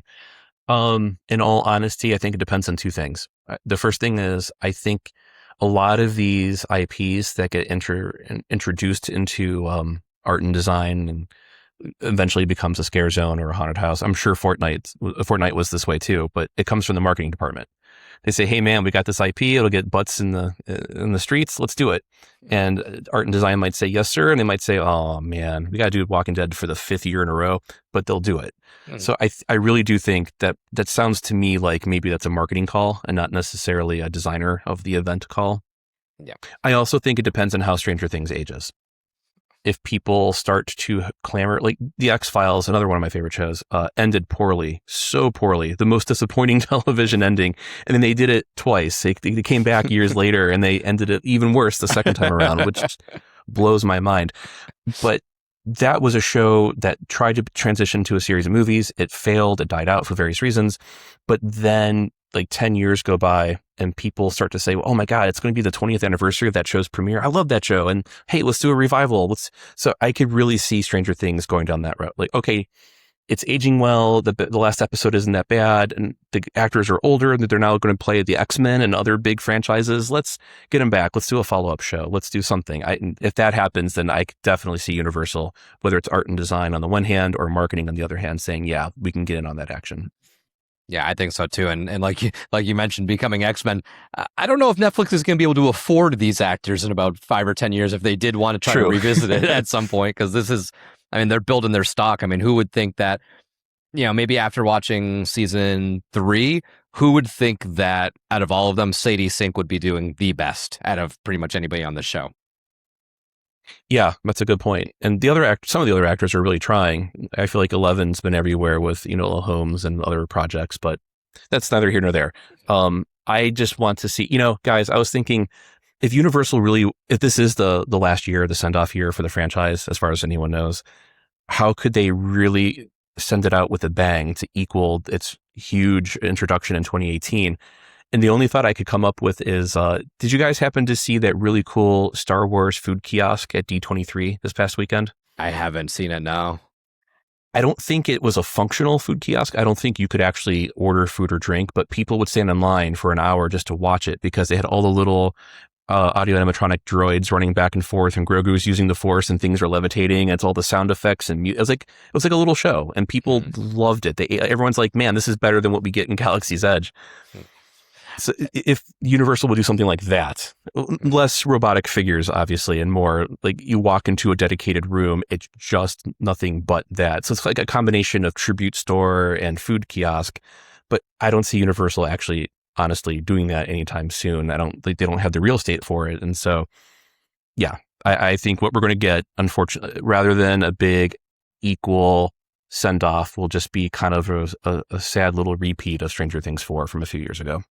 Yeah, I'm very curious how this house ends, because just you kind of talking about it, something popped into my mind of, do we want to just end it kind of like the show ends? I think a cool way to end this house, honestly, that would gain a lot of fanfare and praise would be, even though it makes no sense, that final room can sort of be a send-off, and it can be literally one of the rooms from the first house where it is the letters with the Christmas lights in the buyer's house. I think that would be a nice little caveat, because obviously, like you mentioned, the final episode does spend a good amount of time kind of predicting the future and telling the stories of where they're going to go. I don't think that translates into a house necessarily, but I think it would be a nice way to send off like a callback, like we're going to finish where we started, because I think that was sort of the first room in that original Stranger Things house was the Christmas lights with all the letters, and I think that would be a fun little nice. Yeah. The point, I think, is fundamentally the designers would be going after some kind of emotional punch. And again, haunted houses are most supposed to be about the scare. Obviously, it should be, rightfully. But if they did want to go off script a bit, and every once in a while they try to poke and prod at the edges of what HHN can be. It's such a well-defined machine now that it kind of runs itself. But you can see them kind of experimenting and do things. And maybe like if the designers could try to inject a little more emotion into the houses, I don't think that would be a bad thing for this year or the long run. Yeah, I agree. Any other thoughts from Jamie or Seamus on Stranger Things 5 in regards to the house or what we might see? Contrary to popular belief, Mark, I am hoping that this will be a good send-off for the series, and I'm hoping that this house isn't a repeat of season 4. But with it being and how you've just been describing it, and honestly, like you said, I feel like just the nostalgia and just that big 80s vibe of Stranger Things did just make it such a pivotal and kind of relatable, I guess, show for everyone to enjoy. And I know you've said we've seen other properties like The Walking Dead coming multiple times and whatnot too, but I think the big thing with Stranger Things as well is that using Netflix and kind of having that property open the door for other Netflix properties, I guess. I feel like without Stranger Things, we probably would have never gotten The Haunting of Hill House, and despite its setbacks that it had with being kind of the COVID year and after that and still having some of the plexiglass up and stuff, I think it was a beautifully done house, and it's a great show that honestly, we might never see something like that again from the streaming service itself. So Stranger Things definitely opened a lot of doors. I'm sad that the series is ending, but I'm hoping it's a good send-off in this house for it. Well said. All righty. So is that wrap you up for your Stranger Things notes, or do you have any more? I know you prepared a lot. Oh, I could go line by line through all the different releases and the novels and the comics, which are non-canon, by the way. Don't bother. Although some of them really are. I got the good fortune to interview one of the writers, and she was delightful, and she's really smart, a wonderful writer. Definitely still worth reading her book. But no, I'm not going to bore you guys. Seriously, we could do the next hour on this easy. No, that was It could be great. a whole episode. It could be a whole podathon of just Stranger Things. There is, one last thing, because you very helpfully sent over those questions. Like, what is the required viewing? Well, if you don't want to go through all 5 seasons and make your way over to London or New York to see that stage play before it wraps up its run, rumor has it that Netflix will release a filmed version of that stage play at some point once you can no longer see it in person, which I hope so, because then maybe I can enjoy the finale more. Same. I would say just the bare bones, watch the last 2 episodes. Episode 7 is called The Bridge. Episode 8 is called The Right Side Up. It really kind of positions the full explanation of what the Upside Down is and where all the characters are and how they end up moving on with their lives. And if, on the other hand, if you're a big old nerd like me and you want to do everything, then rewatch the whole 5th season. There's all these inside the episode featurettes you can find on YouTube. They're really, really well done. There's that 2-hour making of called One Last Adventure. And then you now have Tales from 85, 2 seasons very shortly. Nice. Yeah, it's crazy that they are putting that season 2 out already. I feel like the season 1 just came out pretty recent-ish, but maybe it's just past me. April. Came out in April, so 6 months. Okay. I think maybe they're bite-sized, digestible 80s Saturday morning cartoons, because back then that's all we had was Saturday mornings for cartoons. They're lighthearted and fun and enjoyable. It's the show when it was more innocent, and so I feel like they also probably want to strike while the iron is still hot. I don't know how hot it still is now at this point, but executives. Yeah, it did feel like a little bit of overkill, because it was like we waited. It was, I think, Thanksgiving, Christmas Eve, and then New Year's Eve. And they were big episodes. And then it was like it felt like immediately after, like, oh, there's also this animated cartoon. I'm like, I need a breather real quick. Even I got burnt out. I didn't go to it till now. So totally understandable. Yeah. I might Okay, have to I'm going tune to shut in up soon, now. So you're fine. All right. So let's finish this up. So Seamus, you're back. You're back up. I'm back on the clock. You're back on the clock to present us Ozzy Osbourne, Prince of Darkness. Yeah, I'm going to try not to bore everybody. This one's going to be a little bit longer than Sinners was. But I'm also not going to go through the entirety of his life. I'm not going to go through the moment that his mother gave birth to him, but we are going to kind of go over like who Ozzy Osbourne was, why is he, remembered as who he was?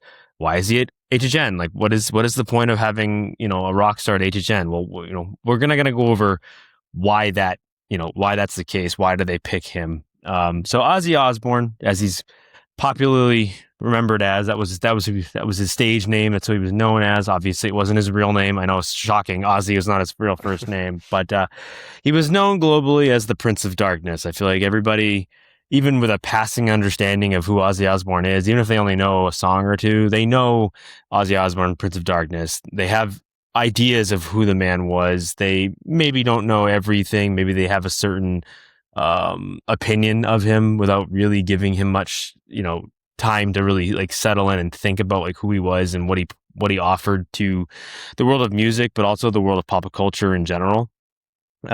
He's one of those artists that transcended the medium that he was in. He wasn't just someone who, yes, he was a rock star first. He was a frontman first, but a lot of what he released and put out in the world goes beyond just rock music. So that's kind of, where we're going to start. Now, he had a multi-decade career. Like I said, there's a lot of elements to him that we're not going to go into in detail. There's plenty of documentaries. There's plenty of things you can go watch and listen to really get a good understanding of who the man was. But he did build a pretty very long multi-decade career, 40 plus years, 50 plus years of making music and making other elements of art for us to enjoy. He had a couple of different eras in his life. Obviously, the most popular, I think, is the solo success that he enjoyed. He did revolutionize a lot of things, including reality television. Before him, reality TV wasn't quite what it is today, and he helped kind of pioneer that. But he was born John Michael Osbourne in Birmingham, England, in 1948. And he rose from obviously that tough working class background to become one of music's most enduring icons. From my research, they like to say rock's most enduring icons, but I truly think that he was a musical icon more than just a rock music icon. Obviously not on the same level, but in the same vein as someone like Michael Jackson. Michael Jackson transcended pop music, even though he was a pop star first. He transcended that, and I think Ozzy was very much the same for us metalheads. So obviously he was kind of the genesis of what we know today as heavy metal. I'm not saying that he was necessarily the only genesis of it, but he was definitely one of the first. We can't really talk about Ozzy without talking about Black Sabbath, and that's kind of where a lot of this, what we call heavy metal, comes from. Before that, it was a lot of just traditional rock music, rock and roll, very blues coded, very blues heavy. They actually started as a blues band. They weren't even called Black Sabbath. They were called Earth. And obviously I say they, I mean Ozzy, Tony Iommi, Geezer Butler, Bill Ward, the original four. They named themselves Black Sabbath actually after a horror movie. So there was like a 1950s, 1960s horror movie called Black Sabbath, which I have seen. I believe it's Italian, so it's in Italian. So if you're not like a subtitle person, don't watch it. But if you don't mind subtitles, I would say give it a shot. But they really were pioneers of this new genre of music called metal, or heavy metal. They released their self-titled on February 13th, 1970. It was a self-titled debut, so it was Black Sabbath. It was their first record, and that's kind of what really set the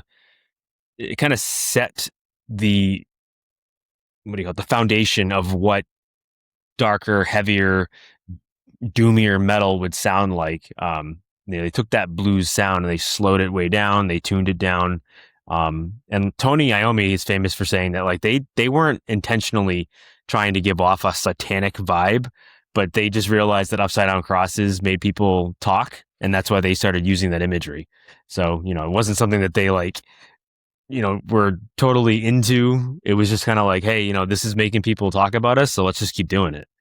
And obviously Ozzy served as their frontman for their first 8 studio albums. So he was with Black Sabbath for over 10 years. I think from like 68 to 79. Someone can correct me if I'm wrong there, but so he was the frontman for Black Sabbath for a very long time. Unfortunately, between some of the darker elements of his past, he was very much, obviously, he had issues with substance abuse for a very long time. Obviously, there was creative friction between the 4 members of the band, which eventually caused them to, end up kicking him out. I mean, you can only be late to practice and only be late to rehearsal so many times because you were on a fucking heroin bender or a cocaine bender or an alcohol bender before the band finally grew tired of it and, they kicked him out. Now, Ozzy could at that point have just, fallen down a spiraling pit of despair and drug abuse and kind of just burned out at that point, and maybe we wouldn't be talking about him to this point. But we have to give a lot of credit not only to him to get himself out of that, but his girlfriend at the time, Sharon, who became Sharon Osbourne, his wife. I obviously she does get credit, but I feel like a lot of people that talk about Ozzy, they don't really give her enough credit in really saving his career and giving him a second life. If it wasn't for her, I don't think he would have gone on to have as much success as he did as a solo artist, and arguably more success as a solo artist. And she was really a catalyst for that to happen. But what also I think kind of had shown itself at this point when he kind of did kick off his solo career is that Ozzy, although he's a really good frontman, and sometimes some people like his voice, some people didn't like his voice. I mean, it's kind of an acquired taste here and there, depending on who you talk to. He really did have an incredible eye for musical talent. Like, he really knew what to look for, and he's the reason, the world had Randy Rhoads for as short a time as we did. But, his ability to pick musicians that could really put together solid music, really, really good music. And then obviously he can just come in with the lyrics and do his Ozzy thing over the top of it. I mean, is really kind of what I think grew and blew him up to the point that, to where it did. So obviously the house, we're talking HHN, is definitely going to revolve heavily on, I think, Ozzy's early career as a solo artist. So from 1980 to about maybe the late 80s, early 90s, I think that's kind of where they're going to focus. I don't know if they're going to focus so much on his later career in life, but definitely this is the point in time where we truly get his Prince of Darkness persona. Obviously, and this is the time we get Blizzard of Oz as his solo release, which has those iconic songs, Crazy Train on it, Mr. Crowley. And then obviously, from there he would release subsequent records with, again, a lot of hits that you would recognize even today. This also brings us to some of the more infamous sides of Ozzy that I always thought were just like wild stories that got blown out of proportion or weren't real. But apparently the 1982 incident where he bit the head off a bat was true. It did actually happen. It was a real bat. It wasn't a fake bat. I always thought it was just like a rubber bat. I didn't believe that the story was true, but apparently it was. According to everything I've read, like, it was an actual live bat that he thought was fake and decided to just rip its head off with his teeth, which is, I guess, is kind of metal. I mean, if you really want to think about it, that's incredibly metal.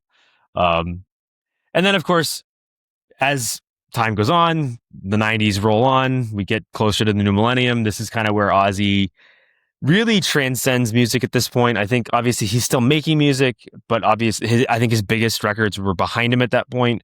But he knew how to grow, and obviously with Sharon's help, they really knew how to stay relevant and also provide new and refreshing things to the music scene. One of those is Ozfest. So if you're like me, who was a young metalhead in the late 90s, early 2000s, are really starting to grow into the scene, grow into that side of music, Ozfest was an incredibly influential traveling festival along the lines of Warped Tour. Obviously, Warped Tour, was there for the punk and the pop, and the punk and the hardcore side of things. Ozfest was there for us that were more into the melodic metal, the metalcore, and heavier rock elements of the genre.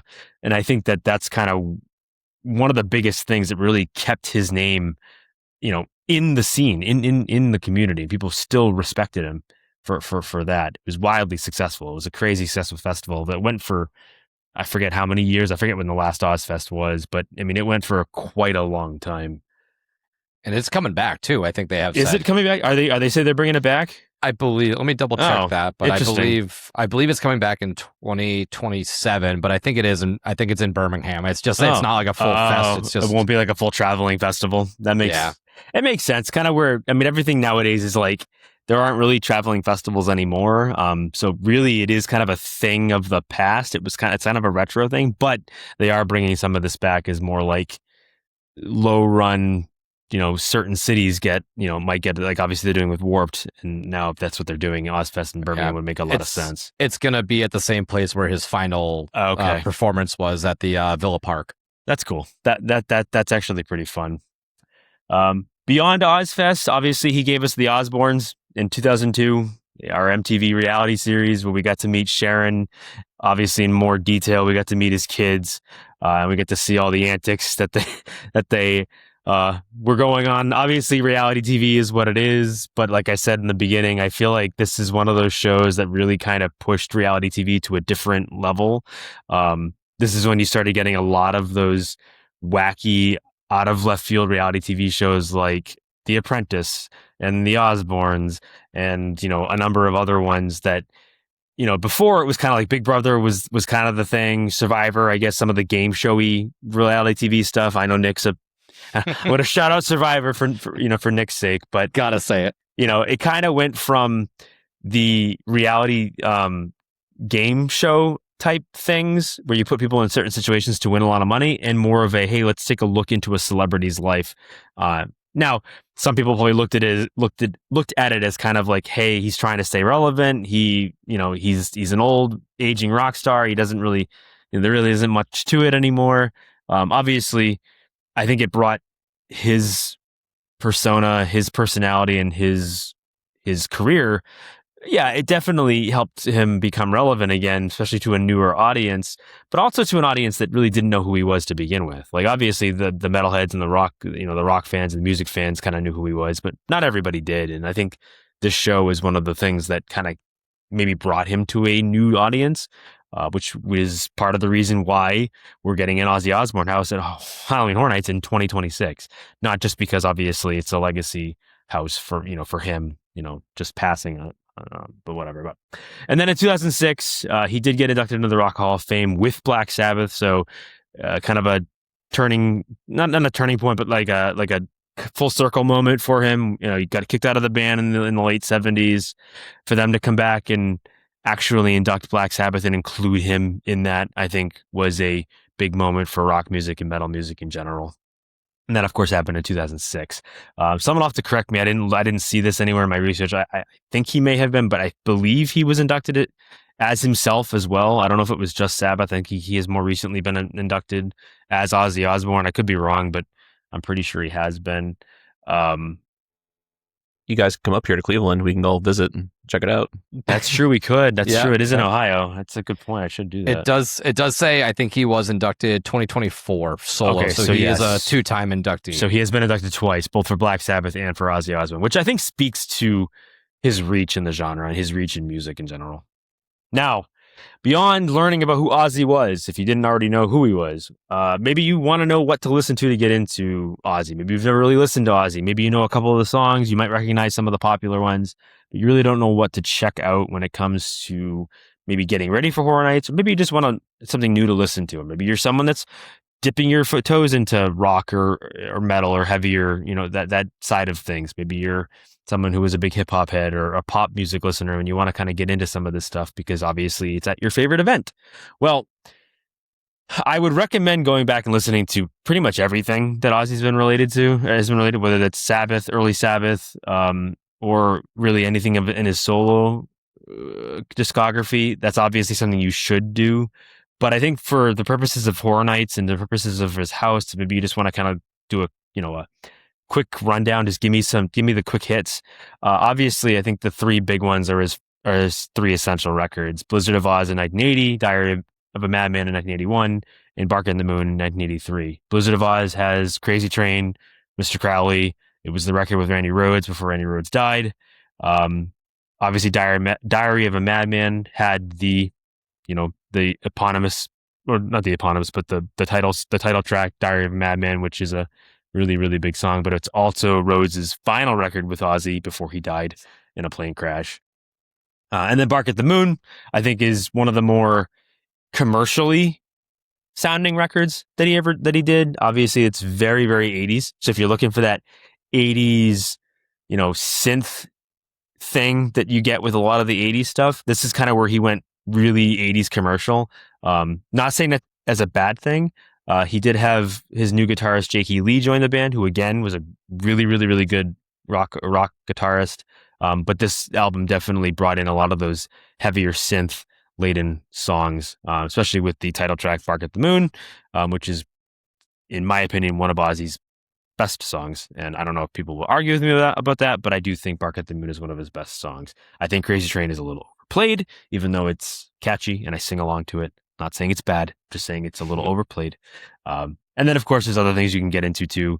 In 91, he released, I forget the name of the record, but it had Mama, I'm Coming Home on it, which is, again, also, I think, one of Ozzy's greatest songs. So definitely check those out. Again, listen to everything if you got the time. If you really want to get a deep dive, you really want to like learn about Ozzy and get into his music, that's definitely what I would check out.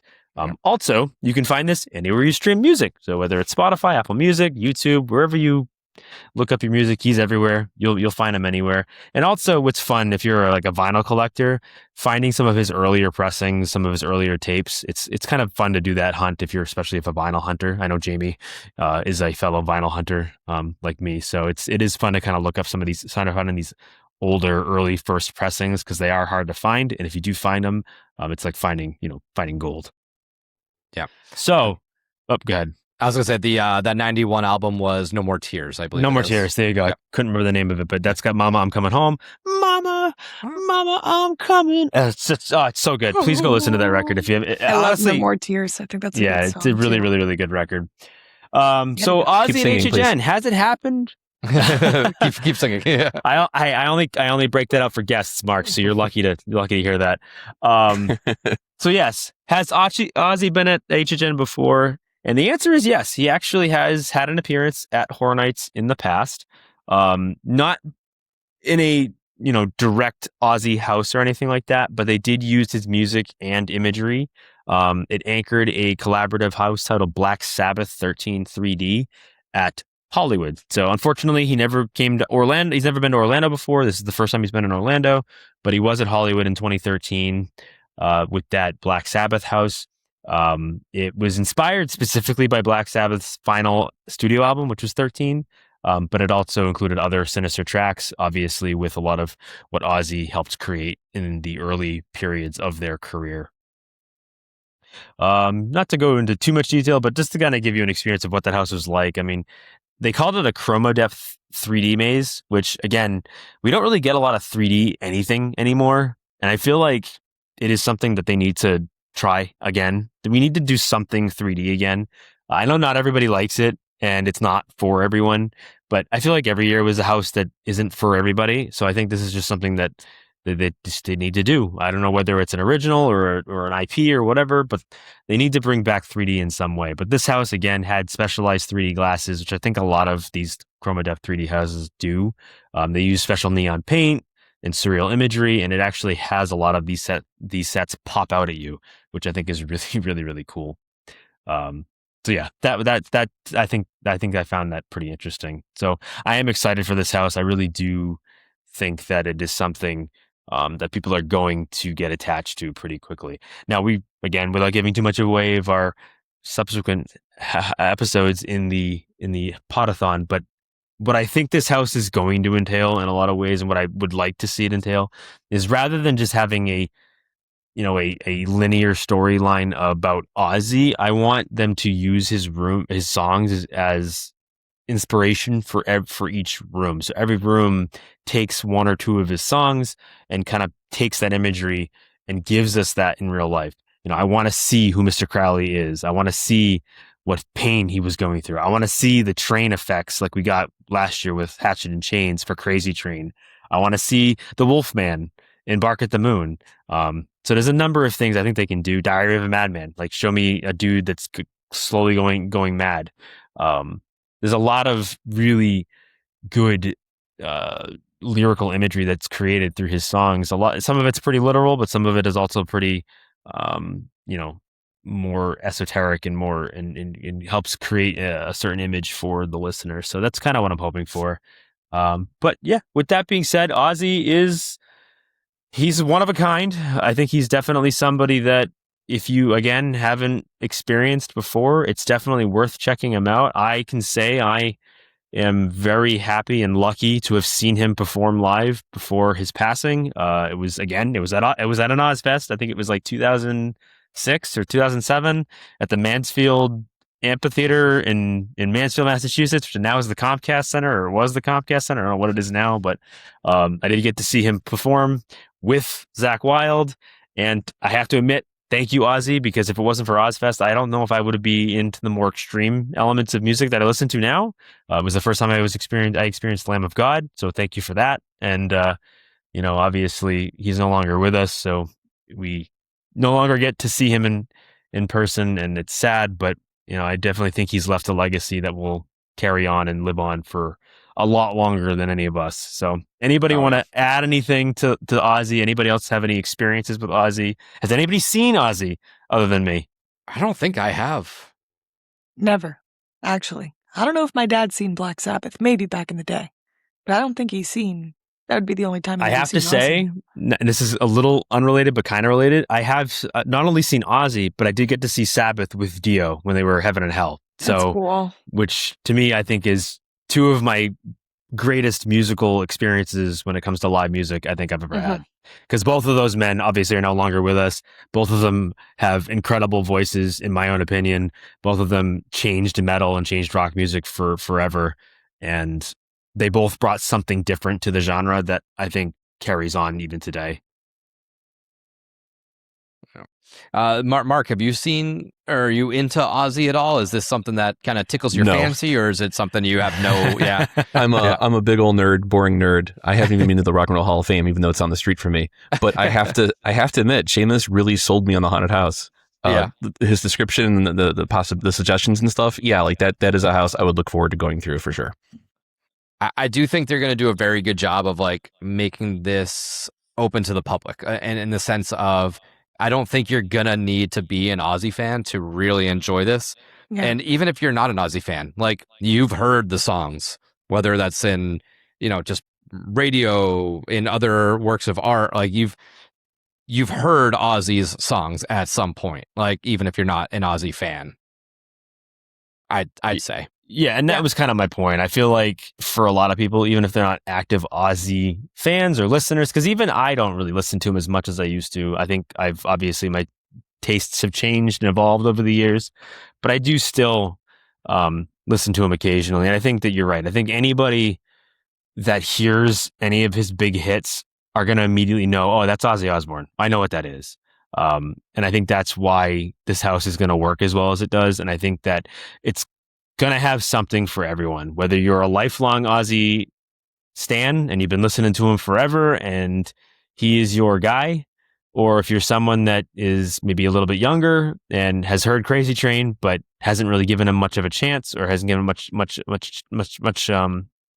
opportunity to listen to, I think there's going to be something in it for them as well. So I am relatively excited. I definitely have talked myself into this house more than I was initially, the more we've talked about it. So I think that doing this research for this episode, I think, has helped kind of sell me completely on it. I'm ready to do it. I'm ready to experience it. I could tell.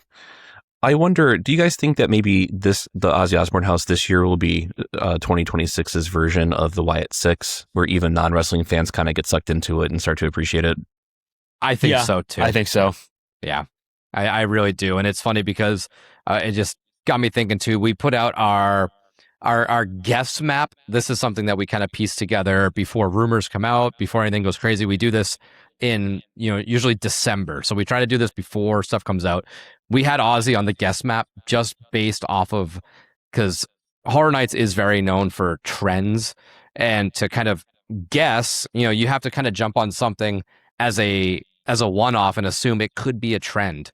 And we kind of jumped on last year being with WWE, sort of it being a memorial house. Somebody passed, and we're like, okay, well, I mean, Ozzy just passed in June, come next year, that might be enough time. It might not, but I still think that the door's open for that to be another trend, a memorial house. Now, I don't know if that'll continue again next year. But who's to say? And it's something that it's funny that we talked about it in December, and here we are in August about to actually go into something that was a complete shot in the dark. That's a good point. I think that's a very perceptive point. I think that is definitely something that would accidentally or on purpose become a recurring theme that we see throughout the show. And also, speaking of houses and stuff, Seamus, your description of HHN Hollywood's Ozzy Black Sabbath house, what sounds more HHN Hollywood than the description of that house? Like, that's like the quintessential But one last thing here. Sometimes Universal likes to try and do City Walk tie-ins, and they have several years ago they had the Blumhouse kind of like you could walk through and take pictures in front of the different things, and there's Freddy Fazbear and stuff. How cool would it be if they tried to do that same thing but with music?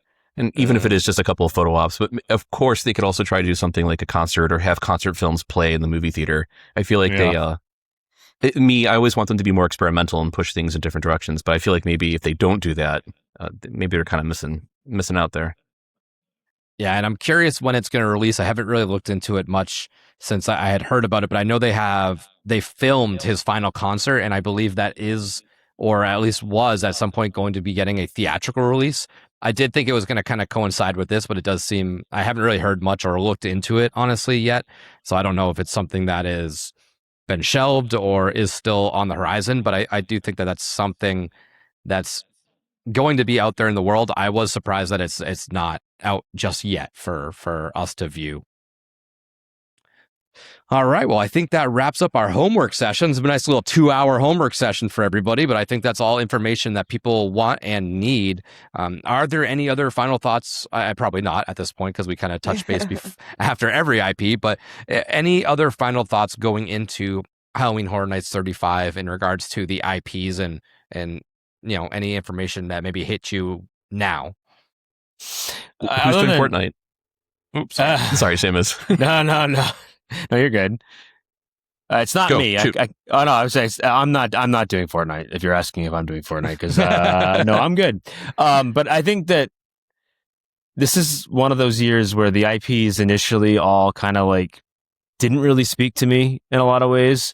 Obviously, there are those that I think one or two of them that I was pleasantly, excited for, but I can't say I was over the top about them. But again, like I just said, I think this is the first year in a while that I've kind of like been talked into most of them, if not all of them. I feel like I'm ready for this year to start because I am excited to see where they go with all of these. And there really isn't one that I think necessarily will be bad in any way. I'm actually more worried about a couple of the originals than I am any of the IPs.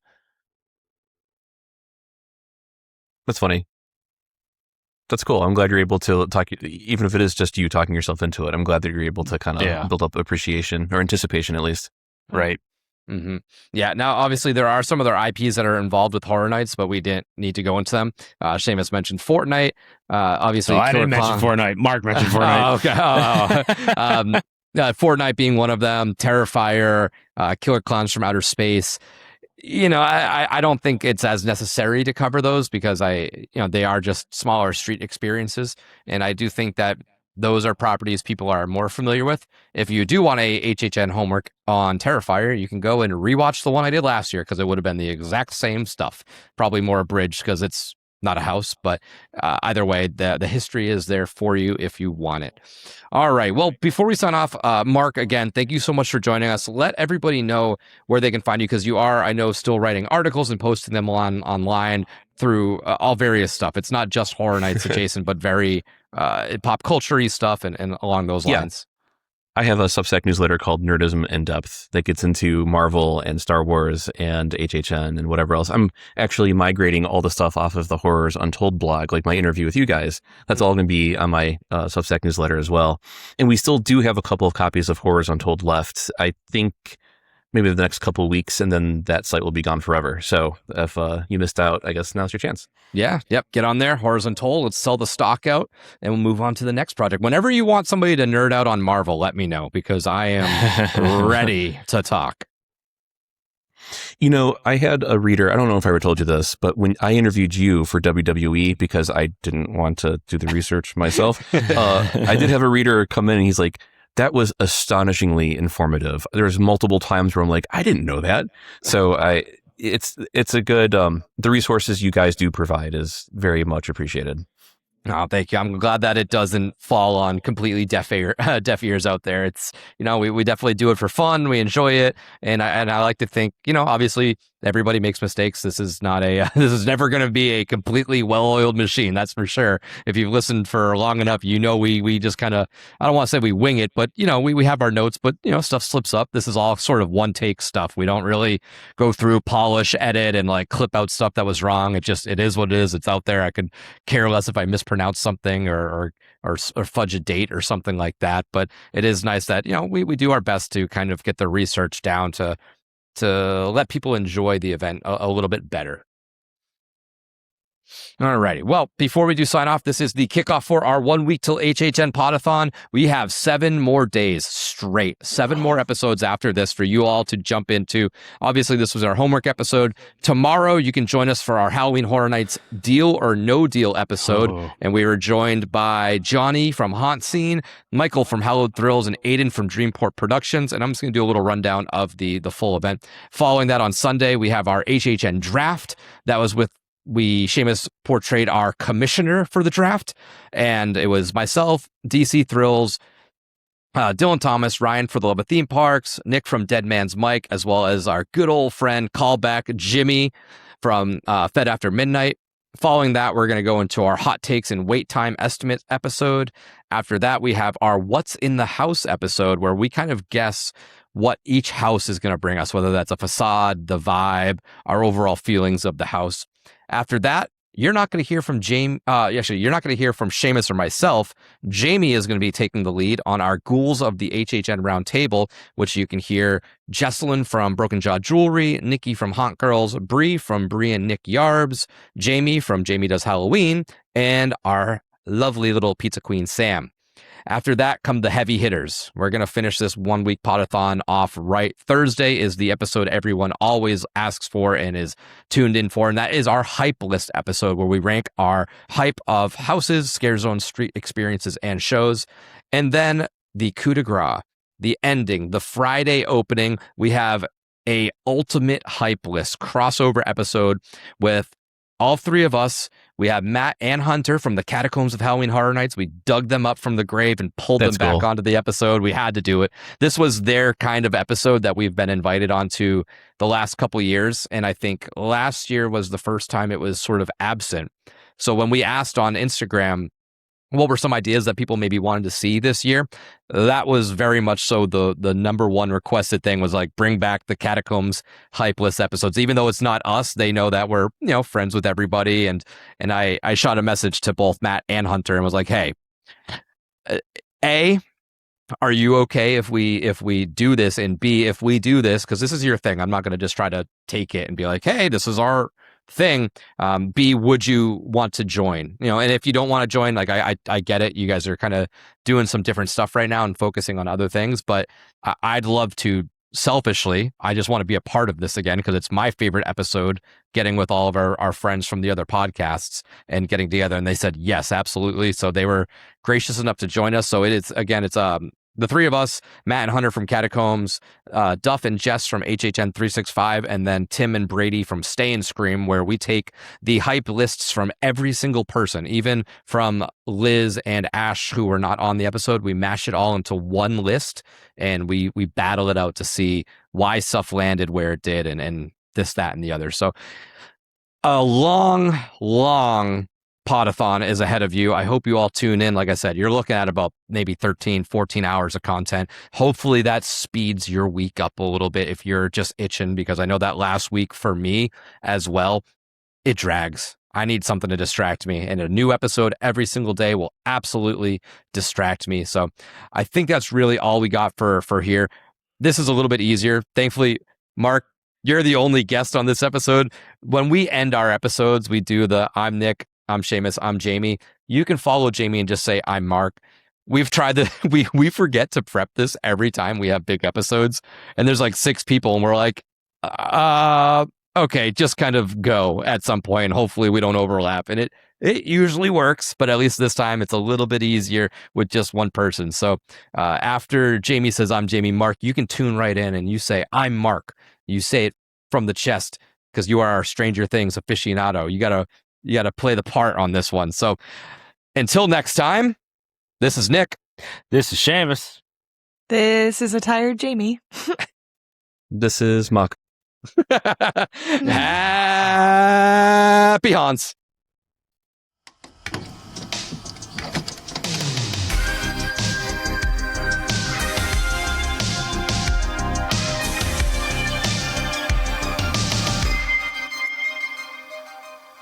And thank you for listening to another episode of Fear and Beer, a Halloween Horror Nights podcast. If you like what you heard, don't forget to leave us a 5-star review on whatever streaming platform you are listening to us on.